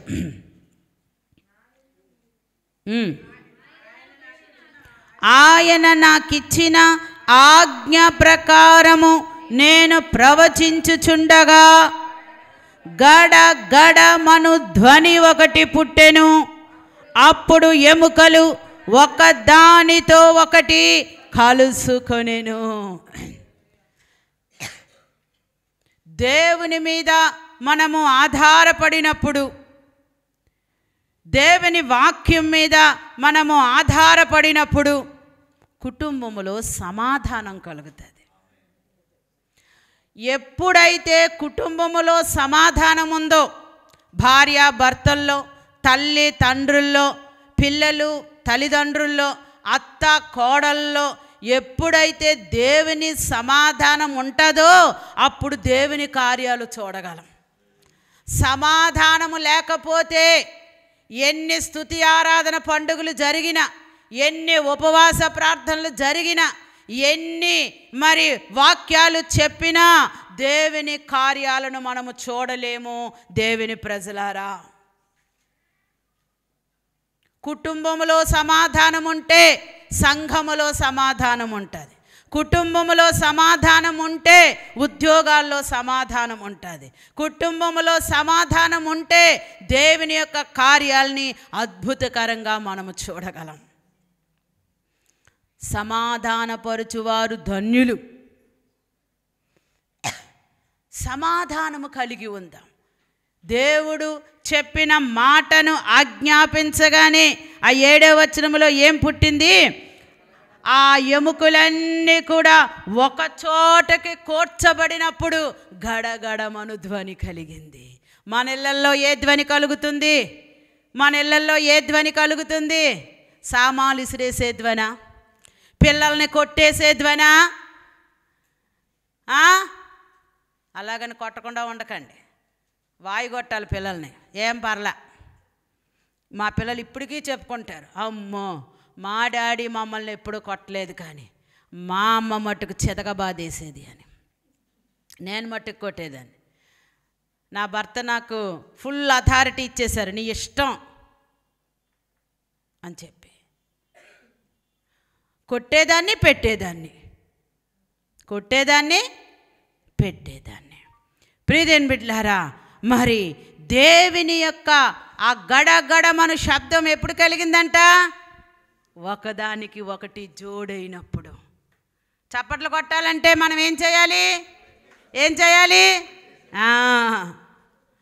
నీవు నీ భర్త ఏకమవుతే గడగడమన ధ్వని పుడుతుంది, ఆశీర్వాదపు ధ్వని పుడుతుంది, దీవెనకరమైన ధ్వని పుడుతుంది. నీ సేవకుడు నువ్వు సంఘము కలిస్తే ఆత్మల సంపాదనలోనికి తీసుకొని రావచ్చు. మనుషులందరూ మీ వైపు చూస్తారు. ఏ ధ్వని పుట్టాలి? భార్యాభర్తలు అరుచుకునే ధ్వని పుట్టకూడదు. అమ్మల మీద కేకలేసి నాన్నల మీద కేకలేసే ధ్వనులు పుట్టకూడదు. పాటల ధ్వని పుట్టాల. నీతిమంతుల గుడారములో చెప్పాలా, నీతిమంతుల గుడారములో రక్షణ గూర్చిన సునాదములు వినబడాలి. ఏ సునాదములు వినబడాలి? రక్షణ గూర్చిన సునాదములు, పాటల యొక్క సునాదములు, సంతోషభరితమైన వాతావరణం. నీ కుటుంబంలో ఉండే విషాదము మూడో వ్యక్తికి తెలియకుండా ఉండాలి. నాకు నా భర్తకి మధ్య జరిగినటువంటి సంఘటనలు మా పిల్లలకు తెలియకుండా మేము పెంచాం. మొన్న 30 సంవత్సరాలు మా యానివర్సరీలో మా పాప ఒక సాక్ష్యం చెప్పింది. మేము వాక్యానికి పిలిచిన పాస్టర్ గారు అన్నారు, భార్యాభర్తల్లో గొడవలు ఉంటాయి, నేను నా భార్య కూడా, ఆయన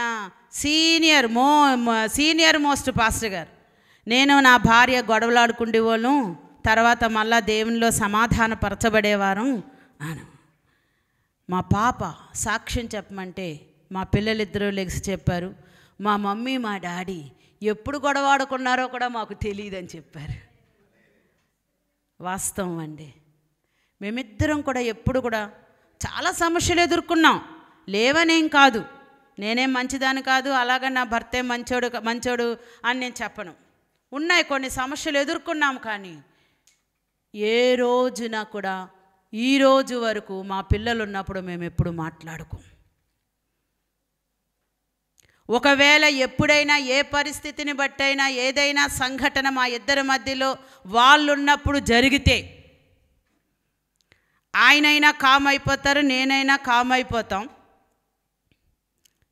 మరలా వాళ్ళు వచ్చేటప్పటికి మేమిద్దరం సంతోషంగా బీచ్లో ఉంటాం. ఎక్కడ ఉంటాం? బీచ్లో ఉంటాం. మమ్మీ డాడీ ఎక్కడికి వెళ్ళిపోయారు అంటే బీచ్లో మురమురాలు తింటున్నామమ్మా అని చెప్తాం. హల్లెలూయా, హల్లెలూయా. నా ప్రియమైన దేవుని బిడ్డలారా, ఇది గొప్ప కొరకో నవ్వించడానికో కాదు, మీరు ఆశీర్వదించబడాలని మాటలు చెప్తా ఉన్నాను, మీరు దీవించబడాలని మాటలు చెప్తా ఉన్నాను. మీ కుటుంబ జీవితాలు ఆశీర్వాదకరంగా సమాధానకరంగా ఉండాలని నేను చెప్తా ఉన్నాను. నా ప్రియమైనటువంటి దేవుని ప్రజలారా, గడ గడమను ధ్వని ప్రవచించగానే ఎముకలన్నీ ఒక చోటకి కూర్చబడ్డాయి. 7 దినాల నుంచి మీరు కూర్చబడ్డారు. ఏ ధ్వని వినబడింది? ఆరాధనా ధ్వని వినబడింది. ఎంత సంతోషం అండి. ఆకలి ఇట్లేదండి, ఇంట్లో ఉంటే అంత ఆకలేసద్దో నాకు. అది తినదమా ఇది తినదమా అనిపిస్తుంది ఒక్కోసారి. ప్రార్థన మధ్యలో నుంచే లేచిపోయి తినేస్తాను ఒక్కోసారి నేను ఆకలేసి. ఆకలి లేదు, ఏమీ లేదు, ఒక చిన్న పరలోకంలో ఉన్నట్లుంది. మళ్ళా ఈరోజు మధ్యాహ్నం అయిపోగానే ఏమైపోద్ది అది అనుకున్నాను. ఇంటికి వెళ్ళి మా మనవడికి ఏదో ఉగ్గు చేయమంది పంపించమంది నా కూతురు. అది ఎలా చేయాలి, ఇది ఎలా చేయాలి అని అప్పుడే ఆలోచనలు వచ్చేస్తూ ఉన్నాయి. హల్లెలూయా. ప్రియ దేవుని బిడ్డలారా, బాధ్యతలు తప్పవు. నాకు ఈ బాధ్యతలు వద్దు అంటే అవ్వదు. ఈ బాధ్యతలు కూడా మనకు ఎవరిచ్చారు? దేవుడిచ్చినవే. వీటిని విస్మరించకూడదు. వీటిని వదిలేయకూడదు. కానీ ఈ బాధ్యతల్లోనే బంధాలను పెంచుకోవాలి మనం. ఈ బాధ్యతల్లోనే సమాధానాన్ని పెంచుకోవాలి మనం. ఈ బాధ్యతల్లోనే సంతోషాన్ని పెంచుకోవాలి మనం. మా పాప పెళ్ళికి మా ఆడబడుచు పెళ్లి కూతురిని చెయ్యాలి కదా. ఆడపిల్ల కదా, ఇంటి ఆడపిల్ల కదా, ఆ అమ్మాయి మేనత్త కదా.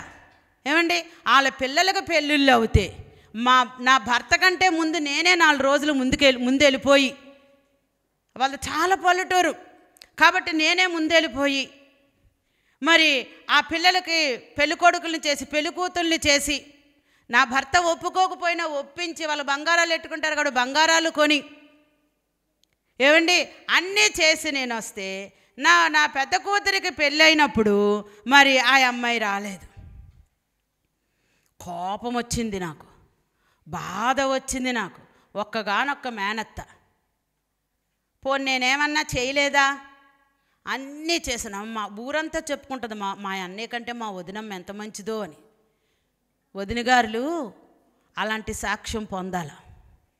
వదినగారులు ఏం చేయాలా? ఎలాంటి సాక్ష్యం పొందాలా? ఆడబిడ్డల దగ్గర ప్రియదేని బిడ్డలారా, మా వదినమ్మ అంటారు వాళ్ళు. మా వదినమ్మ మా అన్నయ్య కంటే ఎంత మంచిదో, ఎంత మంచి చీరలు కొంటుందో, నాకు ఎంత మంచిగా చూస్తుందో అని చెప్పుకున్న వ్యక్తివి మరి నా కూతురి దగ్గరికి నువ్వు ఎందుకు రాలేదు? కొన్ని రోజులు నేనే మాట్లాడడం మానేశాను. వాస్తవం చెప్తున్నాను, తప్పు ఒప్పుకోవాలి కదా. వదినమ్మ మాట్లాడడం లేదు అన్నయ్య వదినమ్మ మాట్లాడడం లేదు. వదినమ్మతో ఒకసారి మాట్లాడించంటే నా భర్తకు తెలియదు, నా భర్తకు చెప్పలేదు. మళ్ళీ ఆయన బాధపడతారు కదా. ఫోన్ తెచ్చిన చెవి దగ్గర ఎట్టేవారు. మరిమా బాగున్నావా? వదినమ్మా బాగున్నారా? బాగున్నానమ్మా, ఇగో ఏదో పని ఉంది. ఎంత నటనలో మనకు ఒక్కొక్కసారి నటించడంలో ఫస్ట్ క్వాలిటీ ఆడవాళ్ళం కదండి. బాగున్నానమ్మా, ఏదో పొయ్యి మీద ఏదో ఉండే, లేకపోతే ప్రార్థనకి వెళ్ళాలి ఉండు. మళ్ళీ ఎక్కడికి వెళ్ళాలి? వాక్యం చెప్పడానికి వెళ్ళాలి, ప్రార్థనకి వెళ్ళాలా? కొన్ని సమయాలు ఇటువంటి జీవితాలు మన నుండి తీసివేయబడాలి. మనవడు పుట్టాడు, చూడ్డానికి రాలేదు. తనకి 3 మనవళ్ళు, 2 మనవరాళ్ళు పుడితే గబగబా నేను వెళ్ళి వాళ్ళకి కొనవలసినవి, వాళ్ళకి చేయవలసినవి చేసి వచ్చాను. నా మనవడు పుడితే రాలేదు. బాధ అనిపించింది. అయితే మొన్నే ఒక 4 నెలల క్రితము తన భర్త అనారోగ్యంతో చనిపోయారు.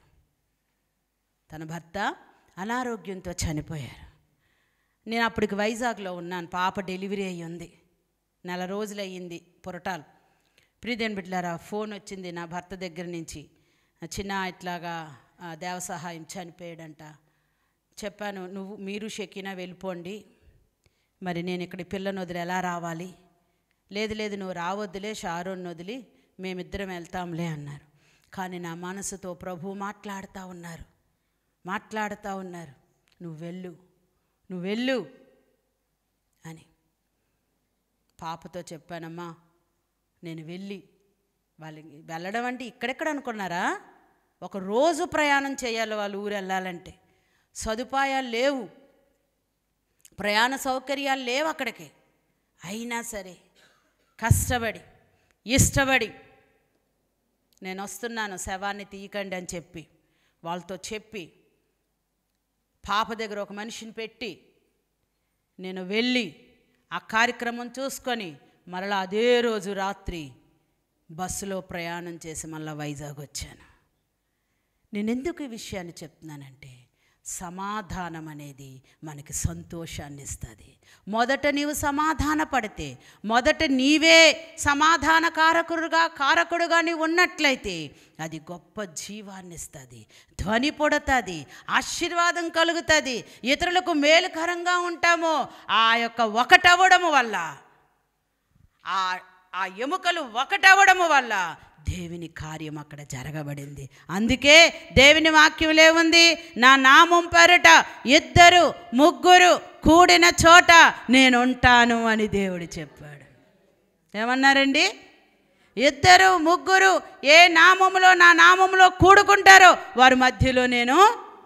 అందుకే భార్యాభర్తలు ఎప్పుడు ప్రార్థన చేసుకోవాలి, పిల్లల్ని కూర్చోబెట్టుకొని ప్రార్థన చేసుకోవాలి. ఏదైనా సమస్య ఉంటే కూర్చొని మాట్లాడుకోవాలి. ఇది ఇలా చేద్దాం, ఇది ఇలా చేద్దాం, అది అలా చేద్దామని మరి నిర్ణయాలు తీసుకోవాలి. పరిస్థితులలో ఉన్నాయి కాబట్టి చేతులు పట్టుకొని ప్రార్థన చేయాలి. అప్పుడు ఏం కలుగుతుంది? ఆశీర్వాదకరమైన ధ్వని కలుగుతుంది. ఆశీర్వాదకరమైన ధ్వని కలుగుతుంది. పిల్లల జీవితాల్లో కార్యాలు జరుగుతాయి. పిల్లల జీవితాల్లో ఆశీర్వాదం కలుగుతూ ఉంటుంది. సంఘ జీవితాల్లో దీవెన కలుగుతూ ఉంటుంది. చదవండి ఇప్పుడు 10.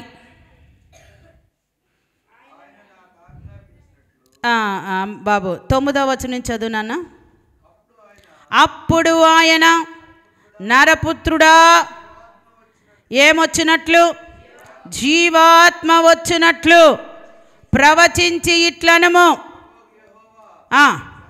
సెలవిచ్చినదేమనగా, జీవాత్మ నలు దిక్కుల నుండి వచ్చి హతులైన వీరు బ్రతుకున్నట్లు వారి మీద ఊపిరి విడువము. నా వైపు చూడండి. ఎముకలు ఒక చోట కూడబడ్డాయి. వాటికి దేవుడు ఏమి ఇచ్చేశాడు? నరం ఇచ్చాడు, నరములు ఇచ్చాడు, మాంసం ఇచ్చాడు, చర్మం ఇచ్చాడు కదా. మరి అన్నీ ఉన్నా, ఇందాకేదో పాట పాడారు, అన్నీ ఉన్నా యేసయ్య లేకపోతే, నువ్వు లేకపోతే ఎందుకు ప్రభా నా బ్రతుకు అన్నట్లు పాడాం కదా ఇందాక పాట. ప్రియదేని బిడ్డలారా, ఈ మానవుని శరీరానికి మంచి కళ్ళు ఉండొచ్చు, మంచి ముక్కు ఉండొచ్చు, మంచి నోరు ఉండొచ్చు, మంచి చెవులు ఉండొచ్చు, మంచి చేతులు ఉండొచ్చు, మంచి కాళ్ళు ఉండొచ్చు, మంచి అందం ఉండొచ్చు, మంచి రంగు ఉండొచ్చు. అన్నీ ఉండి జీవాత్మ లేకపోతే, ఊపిరి లేకపోతే ఏమన్నా ప్రయోజనం ఉంటుందా? అన్నీ ఉన్నాయి, ఏం లేదు, జీవాత్మ లేదు. కాబట్టి ఇప్పుడు దేవుడు అంటున్నాడు, అన్నీ మంచివేనండి, వీడికి 5వ తనం ఒకటే తక్కువండి అంటారు. ఏటో 5వ తనం నాకు ఇప్పటికి తెలీదు. సామెత అంతే, అన్నీ బాగున్నాయండి, వీడికి 5వ తనం ఒకటే తక్కువ అంటారు కదా. ప్రియదేని బిడ్డలారా, ఏమి తక్కువో తెలియదు. ప్రకటన గ్రంథంలో ఒక మాట ఉంది, నువ్వు విశ్వాసంగా ఉన్నావు, నువ్వు అన్నిట్లో మంచిగానే ఉన్నావు, కానీ నీకు ఒకటి కొదువుగా ఉంది. ఏముంది? నీకు ఒకటి కొదువుగా ఉంది. ఏం కొదువ? ప్రార్థన అనే కొదువు ఉందా? విశ్వాసం అనే కొదువు ఉందా? ఉపవాసం అనే కొదువు ఉందా? దేవుని కొరకు సిద్ధపడలేని కొదువు ఉందా? ఇతరులను క్షమించలేని కొదువు ఉందా? సమాధాన పడలేని కొదువు ఉందా? దేవుని కొరకు జీవించలేని కొదువు ఉందా? మాట వినలేని కొదువు ఉందా? నిన్న పిల్లలందరూ కూడుకున్నారు పైన. వీళ్ళందరికీ పోలే పిల్లలు ఉన్నారు కదా అని చెప్పి నేనేం చేసిన, ఈ పిల్లలందరినీ దగ్గర కూర్చోబెట్టుకొని వీళ్ళందరికీ దేవుని మాటలు చెప్పాను. అందరూ భలేగా వినేశారు, భలేగా ఆన్సర్లు చెప్పేశారు. ఆమేన్ అన్న తర్వాత మళ్ళీ అల్లరే డుమ్ డుమ్ డుమ్ డుమ్ డుమ్ డుమ్ డుమ్ అల్లరే కదండి. ఒరే అటు వెళ్ళొద్దురా నాలమ్మ అంటుంటే, ఒరే ఇక్కడ కూర్చోరా నీలమ్మ అంటుంటే, అబ్బా ఉండు మమ్మీ కాసేపు బయటకు వెళ్ళి, అబ్బా ఉండు మమ్మీ అల్ల అక్కడికి వెళ్ళి వస్తాం అంటున్నారు ఈ మగపిల్లలు. పాపం ఆడపిల్లలే మంచిగా అనిపించింది ఒక్కోసారి, కానీ మగపిల్లలు కావాలి మళ్ళని కదండి. ఆడపిల్లలు మంచోళ్ళైనా ఏం కావాలంటాం మనం? కావాలి, వంశోద్ధారకుడు కదా. ప్రియదేని బిడ్డలారా, అలాగ ఉండకూడదు. వాళ్ళు చిన్నపిల్లలు. అందుకే అపోస్తలుడైన పౌలు అంటున్నాడు, మీరు పాలు త్రాగేవారిగా ఉండొద్దు, మధ్యాహ్నం బిర్యానీ తినేవారిగా ఉండాలి. ఎలాగుండాలా? ఘన పదార్థాలు తిని అరిగించుకునే వారంగా ఉండాలి. పాలు త్రాగే వారంగా మనము ఉండకూడదు. పౌలు గారు అంటున్నారు, నేను చిన్నపిల్లవాడిగా ఉన్నప్పుడు చిన్న పిల్లవాని చేష్టలు చేశాను, పెద్దవాడినైనప్పుడు పెద్దవాని వలె ఉన్నాను అంటున్నాడు. హల్లెలూయా. చిన్నపిల్లాడుగా ఉన్నప్పుడు ఏదో ఆడతాం పాడతాం ఏదో అయిపోయింది. పెద్దవాళ్ళం అయిన తర్వాత ఆడలాగా మనం కూర్చోగలమా? ఇప్పుడు ఆ పిల్లల్లాగా ఉండగలమా? ఇలాగంటున్నారు ఇలాగంటున్నారు ఇలాగంటున్నారు ఇలాగంటున్నారు ఇలాగంటున్నారు ఇలాగంటున్నారు అలాగ అనగలమా మనం? ఆహా, అనలేము. ప్రియదేని బిడ్డలారా, ఇక్కడ దేవుని వాక్యంలో అన్నీ ఉన్నాయి. దేవుడు ఎముకకు అన్నీ ఇచ్చేశాడు, కానీ అసలైంది లేదు. అసలైంది లేదు, కదులు లేదు, మెదులు లేదు. బండరాయి బండరాయి, మార్చుకోలేని స్థితి, జీవము లేని స్థితి. ఒకవేళ పైకి మనం భక్తి కలిగిన వారంగా ఉన్నామేమో, ఒకవేళ నేను పైకి ఇంత బోధించేదానిగా ఉన్నానేమో, నాలో జీవము లేకపోతే, నాలో దేవుని ఆత్మ లేకపోతే నా బ్రతుకు వ్యర్థం. నేను సరిగా దేవుని కొరకు జీవించకపోతే నా బ్రతుకు వ్యర్థం. నేను చెప్పేదానిగా ఉండి చేయలేని దానిగా ఉంటే అది వ్యర్థం. బోధించే వ్యక్తిగా ఉండి నేను దాన్ని అనుసరించకపోతే అసలు వ్యర్థము. ఎందుకు ప్రయోజనం ఉండవు ఇవన్నీ కూడా, ఎందుకు పనికిరావు. కాబట్టి ఇప్పుడు మనలో ఏముండాలి? జీవించు ఆత్మ ఉండాలి. ఏ జీవించు ఆత్మ? దేవుని కొరకు జీవించే ఆత్మ, దేవుని కొరకు మాట్లాడే ఆత్మ, దేవుని కొరకు సాక్ష్యాలు చెప్పే ఆత్మ. రెండమ్మ 7 రోజుల అనుభవాలు చెప్పండి అమ్మ అంటే 2 లేక 3. అంటే కొద్దిగా చెప్పమంటున్నారు పాస్టర్ గారు, 2 లేక 3 నిమిషాలే చెప్పమంటున్నారు, గంట టైం కావాలి, లేకపోతే అరగంట అయినా మినిమం టైం ఉండాలి, అందుకనే మేము చెప్పట్లేదు అనుకుంటున్నారా? 3 నిమిషాల్లోనైనా గంట ప్రసంగం చేయొచ్చు, 3 నిమిషాల్లోనైనా మంచి సాక్ష్యాలు చెప్పచ్చు, మంచి అనుభవాలు చెప్పచ్చు. సమయం ఎక్కువ అవసరం లేదు కొన్ని సమయాల్లో. ఎంత కష్టపడ్డారండి మీరు?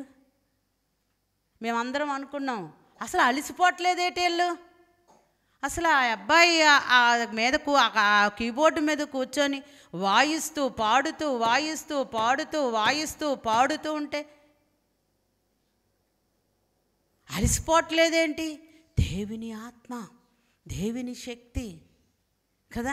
మనకిప్పుడేం కావాలి? అన్నీ ఉన్నాయి, కానీ దేవుని కొరకు జీవించు ఆత్మ ఈ అంచె దినాలలో మనకు ఉండాలి. ఎవరి కొరకు జీవించాలి మనం? ఎవరి కొరకు జీవించాలి? జీవించువాడు ఇక మీదట తమ కొరకు కాక తమ కొరకు ప్రాణమిచ్చి తిరిగి లేచిన యేసు కొరకు జీవించాలి. వెనుక ఉన్నవి మరిచి ముందున్న వాటి కొరకు మనము పరుగులెత్తాలి. మన ముందేమున్నాయి? మన వెనక ఏమున్నాయి? మన కుటుంబం, మన వెనక మన పిల్లల బాధ్యతలు, మన వెనక అనేక రకములైన సమస్యలు. వీటిని మోసుకుంటూ క్రీస్తు కొరకు వెళ్ళిపోవాలి మనం, క్రీస్తు కొరకు జీవించాలి మనం, క్రీస్తు కొరకు పని చేయాలి మనం. నశించిపోతున్న ఆత్మలు ఎన్నో కోట్ల కొలదిగా పడి ఉన్నాయి. నరకంలోనికి వెళ్ళిపోతూ ఉన్నారు జనాలు.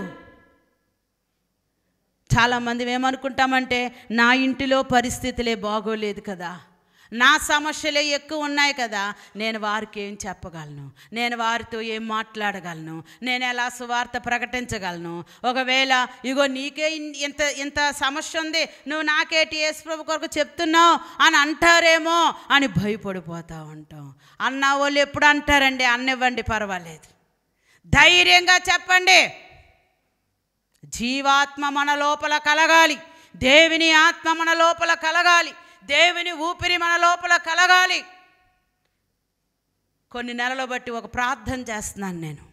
ప్రభువా, మేము చేసే సంస్థ ఇంకొక 3 నెలల్లో మాకు రిటైర్మెంట్ ఇచ్చేస్తుంది. ఎక్కడికి వెళ్ళాలో తెలియట్లేదు, ఎక్కడ ఉండాలో తెలియట్లేదు. ఏమమ్మా మీకు సొంత ఇల్లు ఉంది కదా, వైజాగ్లో వచ్చేయండి అని మీరు అంటారు. వచ్చేస్తాం. ఎవరు అడతారు బాబా? సంఘముందా? సంఘముందా? లేకపోతే మీ విశ్వాసుల దగ్గరికి, మీ మీ మీ సంఘస్థుల దగ్గరికి, బాబు నాయన వస్తాను, వాళ్ళ చేత నాకు కానుకలు ఇప్పించిన ఆయన అంటే మా ఆయన 2వ సారి రానిస్తాడా? నా బతికేలాగా ఉందంటే మీరు వచ్చి ఏం చేస్తారు? కదా అని అంటారు. ప్రియదేని బిడ్డలారా, ప్రార్థన చేస్తున్నాను, బువ్వ కొరకో బట్ట కొరకో కాదు. ప్రభువా, యవన కాలాల్లో నన్ను నా భర్తని సేవ కొరకు పిలుచుకున్నావు. పిలిచిన వాడవు నమ్మదగిన వాడవు, పిలిచిన వాడవు నమ్మదగిన వాడు. ఒకవేళ మేము నమ్మకస్తులం కాకపోవచ్చు, ఎప్పుడైనా ఒకవేళ నీ మాటను ధిక్కరించి ఉండవచ్చు, కానీ నువ్వు నమ్మకమైన దేవుడు. ఊపిరి ఉన్నంత వరకు నీ సేవ చేసుకొని నీ తోటలో పని చేసుకునే భాగ్యం మట్టికి కలిగించిన ఆయన అని కొన్ని నెలల బట్టి నేను ప్రార్థన చేస్తూ ఉన్నాను. మాకు దేవుడు ఎన్నో అవకాశాలను ఇచ్చాడు. ఒకప్పుడు వాటన్నిటినీ మేము వదిలిపెట్టుకొని ఇదే మార్గం, ఇందులో నడవండి అని 3 సార్లు దేవుడు యెషయా గ్రంథం ద్వారా మాతో మాట్లాడినప్పుడు ఆ సంస్థ యొక్క పరిచర్యను మేము ముందుకు వెళ్ళగలిగాం. నాకు తెలుసు నా దేవుడు విడిచిపెట్టడు.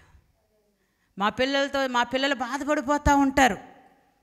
కొన్ని విషయాలు జరిగాయి మా జీవితంలో, వాటి కొరకు వాళ్ళు బాధపడిపోతూ ఉంటారు.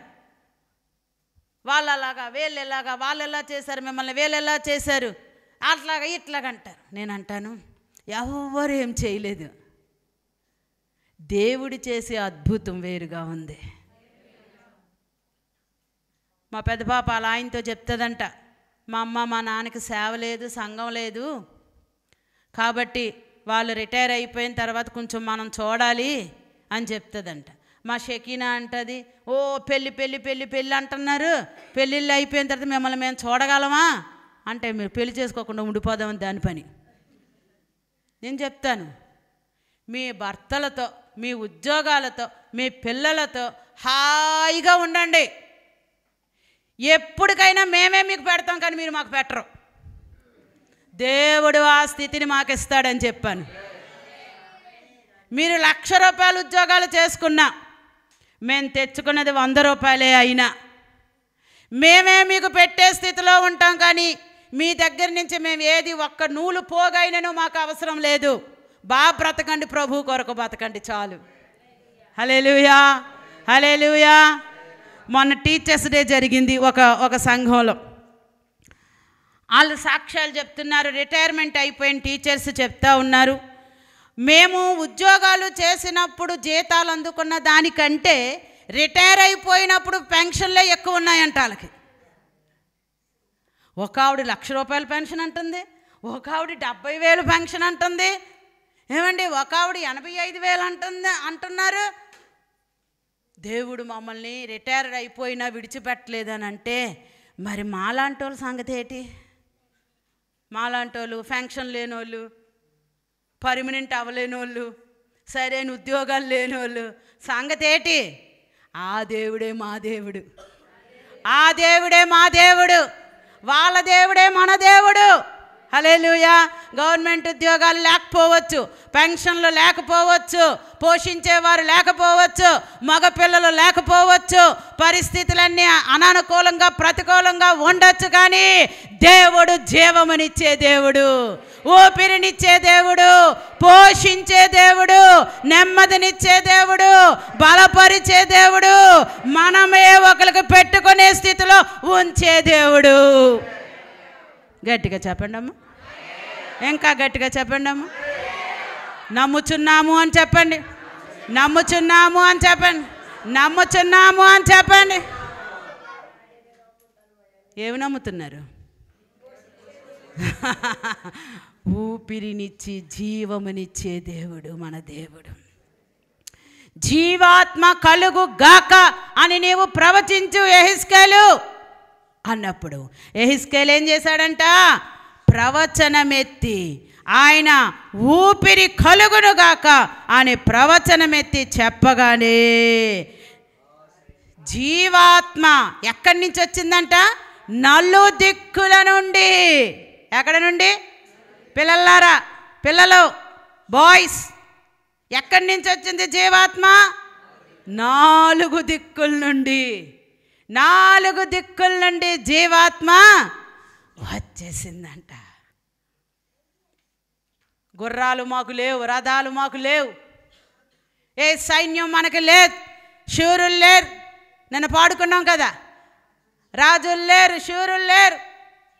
సైన్యములకు చెప్పండి, సైన్యములకు ఆధిపతి అగు యెహోవాయే నా దిక్కు. యెహోషాపాతు రాజు ప్రార్థన చేస్తూ ఉన్నాడు. అటు నుంచి వీళ్ళు వచ్చేస్తున్నారు, ఇటు నుంచి రెఫీదీలు వచ్చేస్తున్నారు, అటు నుంచి ఎవరో వచ్చేస్తున్నారు, ఇటు నుంచి ఎవరో వచ్చేస్తున్నారు. యెహోవా నీవే మా దిక్కు అని అన్నాడంట. ఇతన్ని చంపడానికి వచ్చిన వాళ్ళు ఒకరినొకరు చంపుకొని పోయారంట. ఇతన్ని చంపడానికి వచ్చారు 4 వైపుల నుంచి. అక్కడికి రాగానే వాళ్ళు శత్రుత్వాలు ఎప్పటి నుంచో ఉన్నాయి. దొరికాడ్రా బాబు, వీడు దొరికాడ్రా బాబు, ఆడు దొరికాడ్రా బాబు అని ఇతన్ని వదిలేశారు. వాళ్ళే చంపుకొని చచ్చిపోయారు. దేవుని కార్యాలు అలాగుంటాయి, దేవుని అద్భుతాలు అలాగుంటాయి. ప్రియ దేవుని బిడ్డలారా, జీవాత్మ కలుగుగాక అనగానే 4 దిక్కుల నుండి జీవాత్మ వచ్చి వారి లోపలికి వారేమైపోయారంటే, ఇప్పుడు జీవాత్మ వారిలోనికి రాగానే వాళ్ళు ఏమైపోయారంట? జీవించు వారైపోయారు. దేవుని ఆత్మ నీ లోపల పని చేస్తుంది అని అంటే నువ్వు ఎలా మార్చబడాలి? క్రీస్తు కొరకు జీవించుదానిగా మారిపోవాలి, తగ్గించుకునేదానిగా మారిపోవాలి, ఓర్పుతో ఉండే వ్యక్తిగా మారిపోవాలి. కష్టమైన నీవే నాకున్నావు ప్రభువా అనుకునే జీవాత్మగా మారిపోవాలి. ఎన్ని ప్రతికూలమైన పరిస్థితులైనా నువ్వు సహాయం చేస్తావు నాయనా, యెహోవా ఇచ్చెను యెహోవా తీసుకొనెను అనే జీవాత్మలోనికి రావాలి. ప్రియదేవుని బిడ్డలారా, జీవించు వారైపోయారంట వాళ్ళు. జీవిద్దామా ఈ అంత్యకాలంలో ప్రభు కొరకు. నీ అన్న నశించిపోతున్నాడు, నీ అక్క నశించిపోతుంది, నీ తోటికోడలు నశించిపోతుంది, నీ తల్లిదండ్రులు నశించిపోతూ ఉన్నారు. బాధ ఉందా? చింత ఉందా? నీ పక్కవారు చచ్చిపోతున్నారే, మేడ మీదకి వెళ్ళి చూస్తే, తలుపేయండి దగ్గరికి, మేడ మీదకి వెళ్ళి చూస్తే ఎర్ర బట్టలు ఆరేసి ఉన్నాయి. చింత ఉందా? పక్కోళ్ళు ఏడుస్తున్నామా? వాళ్ళ కొరకు ఏడుస్తున్నామా? ఒకవేళ దేవుడు నన్ను లెక్క అడిగితే, అమ్మా 7 రోజులు స్తుతి ఆరాధన పండగలకు వెళ్ళిపోయావే, యానోషేము నిన్ను స్టేజ్ ఎక్కించేసి టైం అంతా నీకు ఇచ్చేశాడు, ఆ పక్కోళ్ళ గురించి ఏమన్నా 4 మాటలు చెప్పావా? ఒక్కరోజు ఉపవాసం ఉండి ప్రార్థన చేసావా? నీ వీధి కొరకు, నీ బంధువుల కొరకు, నీ రక్త సంబంధికుల కొరకు, నశించిపోతున్న ఆత్మల కొరకు జీవిద్దామా? దేవుని కొరకు జీవిద్దామా? ఆత్మల సంపాదనలో ఉందామా? సంవత్సరానికి ఒక ఆత్మను సంపాదించండి. ఎక్కువ మందిని వద్దు, సంవత్సరానికి ఒక ఆత్మను సంపాదించండి. తీసుకురండి దేవుని మందిరంలోనికి. 10 మందిని 10 ఆత్మల్ని మనం సంపాదించగలిగితే సంవత్సరానికి 10 మంది మన సంఘంలో చేర్చబడతారే. భారం ఉందా? మనకి భారం ఉందా? అన్న ఇలాగా అంటున్నాడు, చెల్లి ఇలాగ అంటుంది, తమ్ముడు ఇలాగ అంటున్నాడు, వదినేలాగా అంటుంది, ఆడబిడ్డ అలాగంటుంది అని ఒకళ్ళ మీద ఒకళ్ళు మనం అనుకుంటున్నామే తప్ప, అయ్యో వాళ్ళు నశించిపోతున్నారు, అయ్యో వాళ్ళు పాడైపోతున్నారు, అయ్యో వాళ్ళు ఇలాగ అయిపోతున్నారు. ఎవరి కొరకు జీవిస్తున్నాం? మన ఉద్యోగాల కొరకు జీవిస్తున్నామా? మన పిల్లల కొరకే జీవిస్తున్నామా? మన పరిస్థితుల కొరకే జీవిస్తున్నామా? మనం బ్రతకడం కొరకే జీవిస్తున్నామా? క్రీస్తు కొరకు జీవిద్దాం. జీవించండి. కుటుంబాలు కావాలి మనకి, ఉద్యోగాలు కావాలి మనకి, కానీ ఎక్కడైనా క్రీస్తు కొరకు జీవిద్దాం. ఎన్ కృపారావు గారని విశాఖపట్నంలో ఉన్నారు. ఎవరికి తెలుసో తెలీదో నాకు తెలియదు, కానీ ఆయన ఇప్పుడు 80 సంవత్సరాలు ఆయన అయిపోయారు. విశాలాక్షి నగర్లో ఉండేవారు. ఇప్పుడు సీతమ్మ దారి వైపు వచ్చేశారు. 4 సార్లు ఓపెన్ హార్ట్ సర్జరీ అయ్యింది ఆయనకి. ఒకప్పుడు ఆయన పోర్ట్లో పనిచేసేవారు, పెద్ద ఆఫీసర్గా. ఆయన చేస్తున్న ఉద్యోగంలో కొన్ని వందల మందిని ప్రభు కొరకు సంపాదించాడు. ఇప్పటికీ ఆయన వాలంటీర్ రిటైర్మెంట్ తీసుకొని సేవలోకి వచ్చేసి కొన్ని సంవత్సరాలు, ఎప్పుడో నా చిన్నప్పుడే ఆయన వాలంటీర్ రిటైర్మెంట్ పెట్టుకున్నాను. ఇప్పుడు ఒక 40 సంవత్సరాలు ఎంతో అయిపోయి ఉంటుంది. ప్రియదేని బిడ్డలారా, ఇప్పటికీ ఆయన అక్కడ పెట్టిన పెట్టుబడి, ఏ పెట్టుబడి? ఆత్మల పెట్టుబడి. విశాఖపట్నంలో నలుమూలలా సేవకులుగా మార్చబడిపోయారు. ఇప్పటికీ పోర్ట్లో ఒక స్థలములో ప్రేయర్ హాల్ ఉంది. మనం చేస్తున్న ఉద్యోగాల్లో క్రీస్తు కొరకు జీవిస్తున్నామా? మనముంటున్న ఇళ్లల్లో క్రీస్తు కొరకు జీవిస్తున్నామా? మన బంధువుల దగ్గర క్రీస్తు కొరకు జీవిస్తున్నామా? మన రక్త సంబంధికుల దగ్గర క్రీస్తు కొరకు జీవిస్తున్నామా? జీవాత్మ కలగాలి మనలో. దేవుని ఆత్మ పొందుకున్న వ్యక్తులు మనమైతే క్రీస్తు కొరకు జీవిస్తాం, క్రీస్తు కొరకు బ్రతుకుతాం. నాకు అల్లది కావాలి, నాకు ఇల్లుది కావాలి, కోరికలు గుర్రాలై పరుగులెడతాయి మనకి. పెళ్ళై ఇంతకాలం అయింది కానండి, మా ఆయన నన్ను ఎక్కడికి తీసుకెళ్ళలేదండి. పెళ్ళై ఇంతకాలం అయింది కానండి, మా ఆవిడ రుచిగా ఒక వంట అయినా చేసి పెట్టలేదు. రోజు తింటారు, అదే భార్యలు చేసిందే తింటారు రోజుని. ఒక్కరోజు ఉప్పు ఎక్కువైతే ఎంత బాధో మగోళ్ళకి, ఒక్కరోజు నోటికి రుచి వెళ్ళకపోతే ఎంత బాధో బ్రదర్స్కి కదా. ప్రియదేని బిడ్డలారా, వదిలేద్దామండి అవన్నీని. చెత్త జీవితాన్ని వదిలిపెట్టేద్దాం. ప్రభా నాయనా, ఈరోజు మా ఆవిడ కూరలో ఉప్పు ఎక్కువ వేసింది నాయన, రేపటి నుంచి బాగా చేసేటట్లు కృప చూపి నాయన. చిన్న ప్రార్థన చేసే, కొంచెం గట్టిగా ఆవిడకి వినబడేటట్లు. ఏమనక చిన్న ప్రార్థన చేసే, అన్నానికి ప్రార్థన చేసుకుంటాం కదా, అప్పుడు చిన్న ప్రార్థన చేసే. ఓ పాస్టర్ గారు ఉన్నారంట, బాగున్నప్పుడు బాగున్నది అని చెప్పరంట ఆయన. బాగోలేనప్పుడు, ఆవిడ పేరు సునీత ఇలా రా అంటారు. ఏంటండి ఏమన్నా కావాలా అంటే, ఏం లేదమ్మా నీకు ఒక ముద్ద పెడదామని. ఏమని? ఏం లేదమ్మా, చాలా రోజులు అయిపోయింది నీకు ఒక ముద్ద పెట్టి కదా. అయిపోయా, ఆవిడకి అర్థమైపోతుంది. హల్లెలూయా. వదిలేద్దాం చెత్త బ్రతుకులు, చెత్త ఆలోచనలు. ఎందుకు వచ్చిందండి? దేవుని రాకడ సమీపంగా ఉంది. ప్రభు రాకడ కొరకు సిద్ధపడదాం. ఏం వదిలిపెట్టుకోవాలి, ఏది మన జీవితాన్ని సరిచేసుకోవాలి, ఎక్కడ ఒక్క పూట ఆహారం కొరకు ఏసావులాగా కోపాలు పడిపోయి తిట్లు తిట్టేసి, లేకపోతే మరొకటి ఈ మనుషుడే ఎప్పుడు ఇంతే, ఎంత వండినా తినేస్తాడు కానీ ఒక్కరోజు బాగోలేకపోతే ఈ మనిషి ఇంతే అంటాం ఆడోళ్ళు. వదిలేద్దాం ఇవన్నీ. సారీ అండి, అయ్యో సారీ అండి చెప్పు, నీ భర్తకి సారీ చెప్పు. ఏం పర్లా. నా బట్టలు ఇస్త్రీ చేయాలనుకోండి, నేను ఎప్పుడు ఇస్త్రీ చేయించుకోను. ఒకవేళ కాటన్ చీరలు లాంటివి అయ్యి అడిగిపోయి ఉంటే, నేను చెప్పాను కదా మా ఆర్థిక స్తోమత గురించి, కాబట్టి ఎప్పుడు నా బట్టలు నేను ఇస్త్రీ చేయించుకోను. అయితే ఏదైనా కాటన్వి గంజి పెట్టుకున్నప్పుడు కొంచెం ఏమవుతాయి, అవి నలిగిపోతాయి, కాబట్టి కొంచెం ఇస్త్రీ చేయించుకోవాలి. ఏమండి మీ బట్టలు ఇస్త్రీ ఇచ్చుకుంటారా అని అడుగుతాను నేను. ఇచ్చుకోవాలి, ఇగో వెళ్ళాలి అంటారు. 2 చీరలు ఉన్నాయి ఇస్తారా నావి కూడా అంటాను. ఏమంటాను? 2 చీరలు ఉన్నాయండి కాటన్వి, నలిగిపోయి ఉన్నాయి, అవి ఇస్త్రీకి ఇచ్చేస్తారా మీ బట్టలతో పాటు? ఎంత తెలివిగా అడుగుతావు చిన్న నువ్వు. ఏమంటారు? ఎంత తెలివిగా అడుగుతావే నువ్వు అని ఉంటారు. హల్లెలూయా. ఇవ్వలేదనుకోండి, మొన్న ఇక్కడికి వచ్చే ముందు మా అక్క దగ్గర ఉన్నాను. ఏంటి మీటింగ్స్కి వెళ్ళాలి కదా, అక్కడికి చీరలు నలిగిపోయి ఉన్నాయి, కొంచెం ఒక 2 చీరలు మీ బట్టలతో పాటు ఇస్త్రీకి ఇచ్చేస్తారేటి అని అన్నాను. అనలేదండి, ఇస్తారేమో అనుకున్నాను, ఇవ్వలేదు. మొదటి రోజు నేను కట్టుకొచ్చిన చీర నలిగిపోయిన చీర కట్టుకొచ్చేసాను. ఆ చీర ఏమి చూస్తారటి?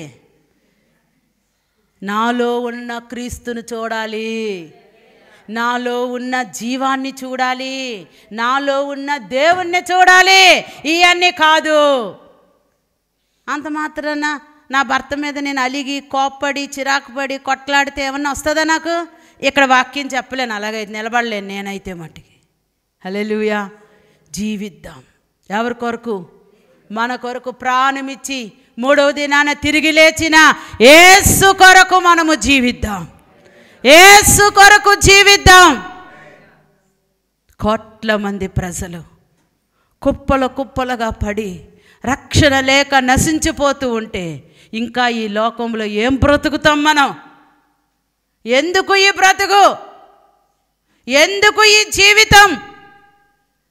ఒక్క ఆత్మని సంపాదించలేని జీవితం, ఒక్కరికి సువార్త ప్రకటించలేని జీవితం, క్రీస్తు కొరకు నిలబడలేని జీవితాలు. దేని కొరకు అంటాను నేను? దేని కొరకు అంటాను? భారం ఉందా? క్రీస్తు కొరకు. దేవా నీ పని చేయాలి, నీ పని చేయాలి. అంత జీతం రావట్లేదు, ఇంత జీతం రావట్లేదు. అలాగా ఇలాగా ప్రార్థించుకోండి, నేను కాదనడం లేదు. కానీ జీవించుచున్న మనము జీవాత్మ కలిగి ఈ 7 దినాలు దేవుని ఆత్మ చేత మనం అందరం నింపబడ్డాం. నేను 3 రోజులు బట్టి నాతో వచ్చిన మేరీతో కూడా చెప్తా ఉన్నాను, అమ్మా ఈ జీవాత్మ ఇప్పుడు తన గుంటూరు వెళ్ళాలి సేవకి. మేరీ ఈ జీవాత్మ ఏమైపోవాలి? ఇతరుల్లోనికి వెళ్ళిపోవాలి. అనేక ఆత్మల్ని సంపాదించడం కొరకు వాడబడాలి. కుటుంబంలో అద్భుతాలు చూచుట కొరకు ఈ జీవాత్మ నిలబడాలి. హల్లెలూయా. ప్రియదేని బిడ్డలారా, జీవాత్మతో క్రీస్తు కొరకు జీవించే వారంగా మనం ఉండాలని మనం కోరుకుందాం. అంత్య దినాలలో ఉన్నాం, అపాయకరమైన దినాలలో ఉన్నాం, ప్రకృతి వైపరీత్యాలని చూస్తూ ఉన్నాం, బలహీనమైన పరిస్థితులను చూస్తూ ఉన్నాం, మరణాలు జరుగుతూ ఉన్నాయి, పరిశుద్ధులు కొనుపోబడతా ఉన్నారు, మరణిస్తూ ఉన్నారు, హతసాక్షులైపోతూ ఉన్నారు. ఈ అన్నిటికీ సూచన ఏంటి? దేవుని రాకడా. ఎలా ఉంది? ఎలా ఉంది? గట్టిగా చెప్పండి. భయమేస్తుందా? ఎలా ఉంది? ఎలా ఉంది? ఎత్తబడిన వారంగా ఉంటున్నామా? ఎత్తబడే గుంపులో ఉన్నామా? నేనున్నానా? మీరున్నారా? ప్రశ్న వేసుకోవాలి. విడవబడితే బహుశ్రమలు, ఎత్తబడితే బహు సంతోషం.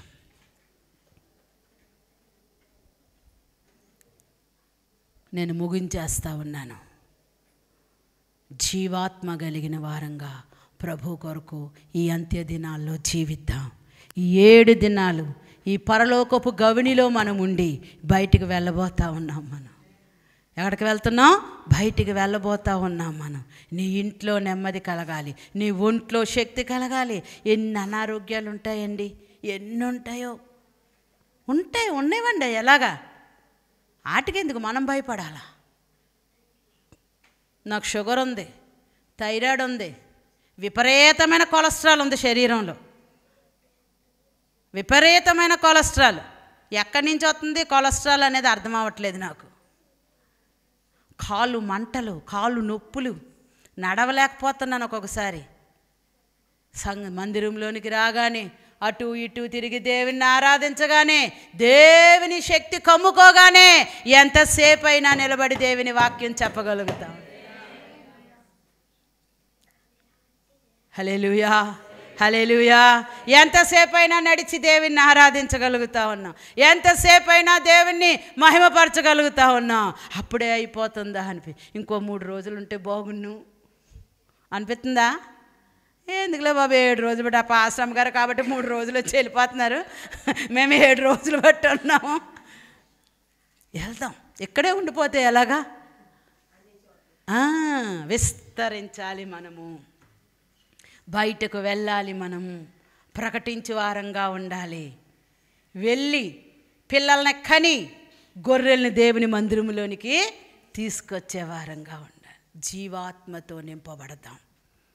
ప్రవచనమెత్తి మాట్లాడండి మీ సమస్యతో. ఆపేస్తాను. కళ్ళు మూసుకుందాం, కళ్ళు మూసుకుందాం. ప్రతి ఒక్కరు మోకరించగలిగిన వారు మోకరించండి, మాట్లాడండి. మీ సమస్యతో మీరు మాట్లాడండి. ఈరోజు ప్రార్థన చేయొద్దు దయచేసి, స్తోత్రం చెప్పొద్దు దయచేసి. మీ సమస్యతో మీరు మాట్లాడాలి. యెహెజ్కేలు ఏం మాట్లాడాడు? ఎండిపోయిన ఎముకలారా మీకు జీవము కలుగుగాక అన్నాడు. ఎండిపోయిన ఎముకలారా మీకు చర్మము వచ్చుగాక అన్నాడు. ఈరోజు నీ జీవితంలో ఒక ఎండిపోయిన స్థితి ఉంది, ఒక ఎండిపోయిన స్థితి ఉంది నీ జీవితంలో. అది దాటలేకపోతున్నావు, అది ముందుకి వెళ్ళలేకపోతా ఉన్నావు. అది నీకు నొప్పి కలిగిస్తుంది, అది నీకు బాధ కలిగిస్తా ఉంది, అది నీకు శ్రమ కలిగిస్తా ఉంది, అది నీకు దుఃఖం కలిగిస్తా ఉంది. అయితే నువ్వు ఏడవద్దు. నువ్వు ఏడిస్తే సైతాన్ గాడు ఇంకా ఏడిపెత్తాడు నిన్ను. నువ్వు మాట్లాడు నీ సమస్యతో, నీ సమస్యతో నువ్వు మాట్లాడు. జీవము కలుగుగాక అని చెప్పు. వివాహమా, ఉద్యోగమా, ఏదైతే నీ జీవితంలో ఉందో పలుకు. నీ మాటలో దేవుడు శక్తి పెట్టాడు.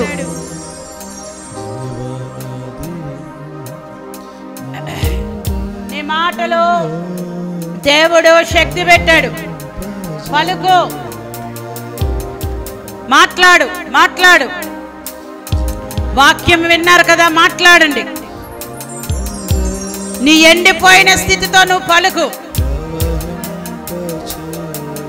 నీ బిడ్డ వివాహమా, నీ ఉద్యోగమా, నీ గర్భఫలమా, నీ ఆర్థికమా, నీ సంఘ అభివృద్ధి, నీ భర్త మార్పా, నీ భార్య మార్పా, నీ పిల్లల జీవితాల ఈరోజు మాట్లాడు. చదువా, మాట్లాడు, మాట్లాడు.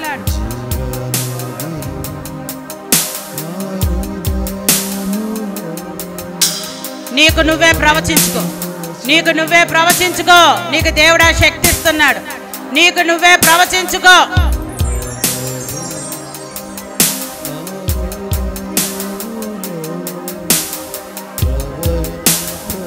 నీకు నువ్వే ప్రవచించుకో. మాట్లాడు, మాట్లాడు, మాట్లాడు. నీ ఎండిన సమస్య మీద జీవం పలుకు. ఎవరు నిన్నేమాత్రం హాని చేయలేరు. ఏ దుష్టుడు కూడా నిన్నేమి చేయలేడు. ఏ అన్యుడు కూడా నిన్నేమి చేయలేడు. నువ్వు పలుకు.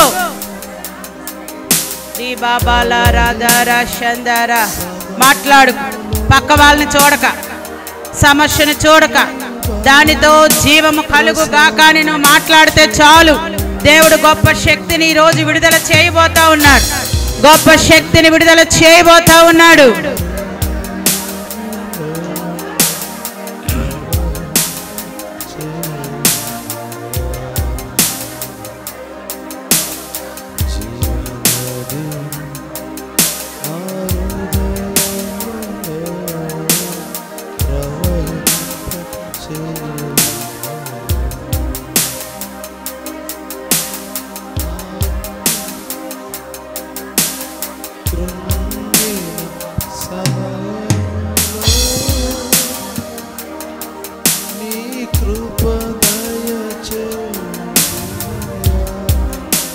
ఆమేన్.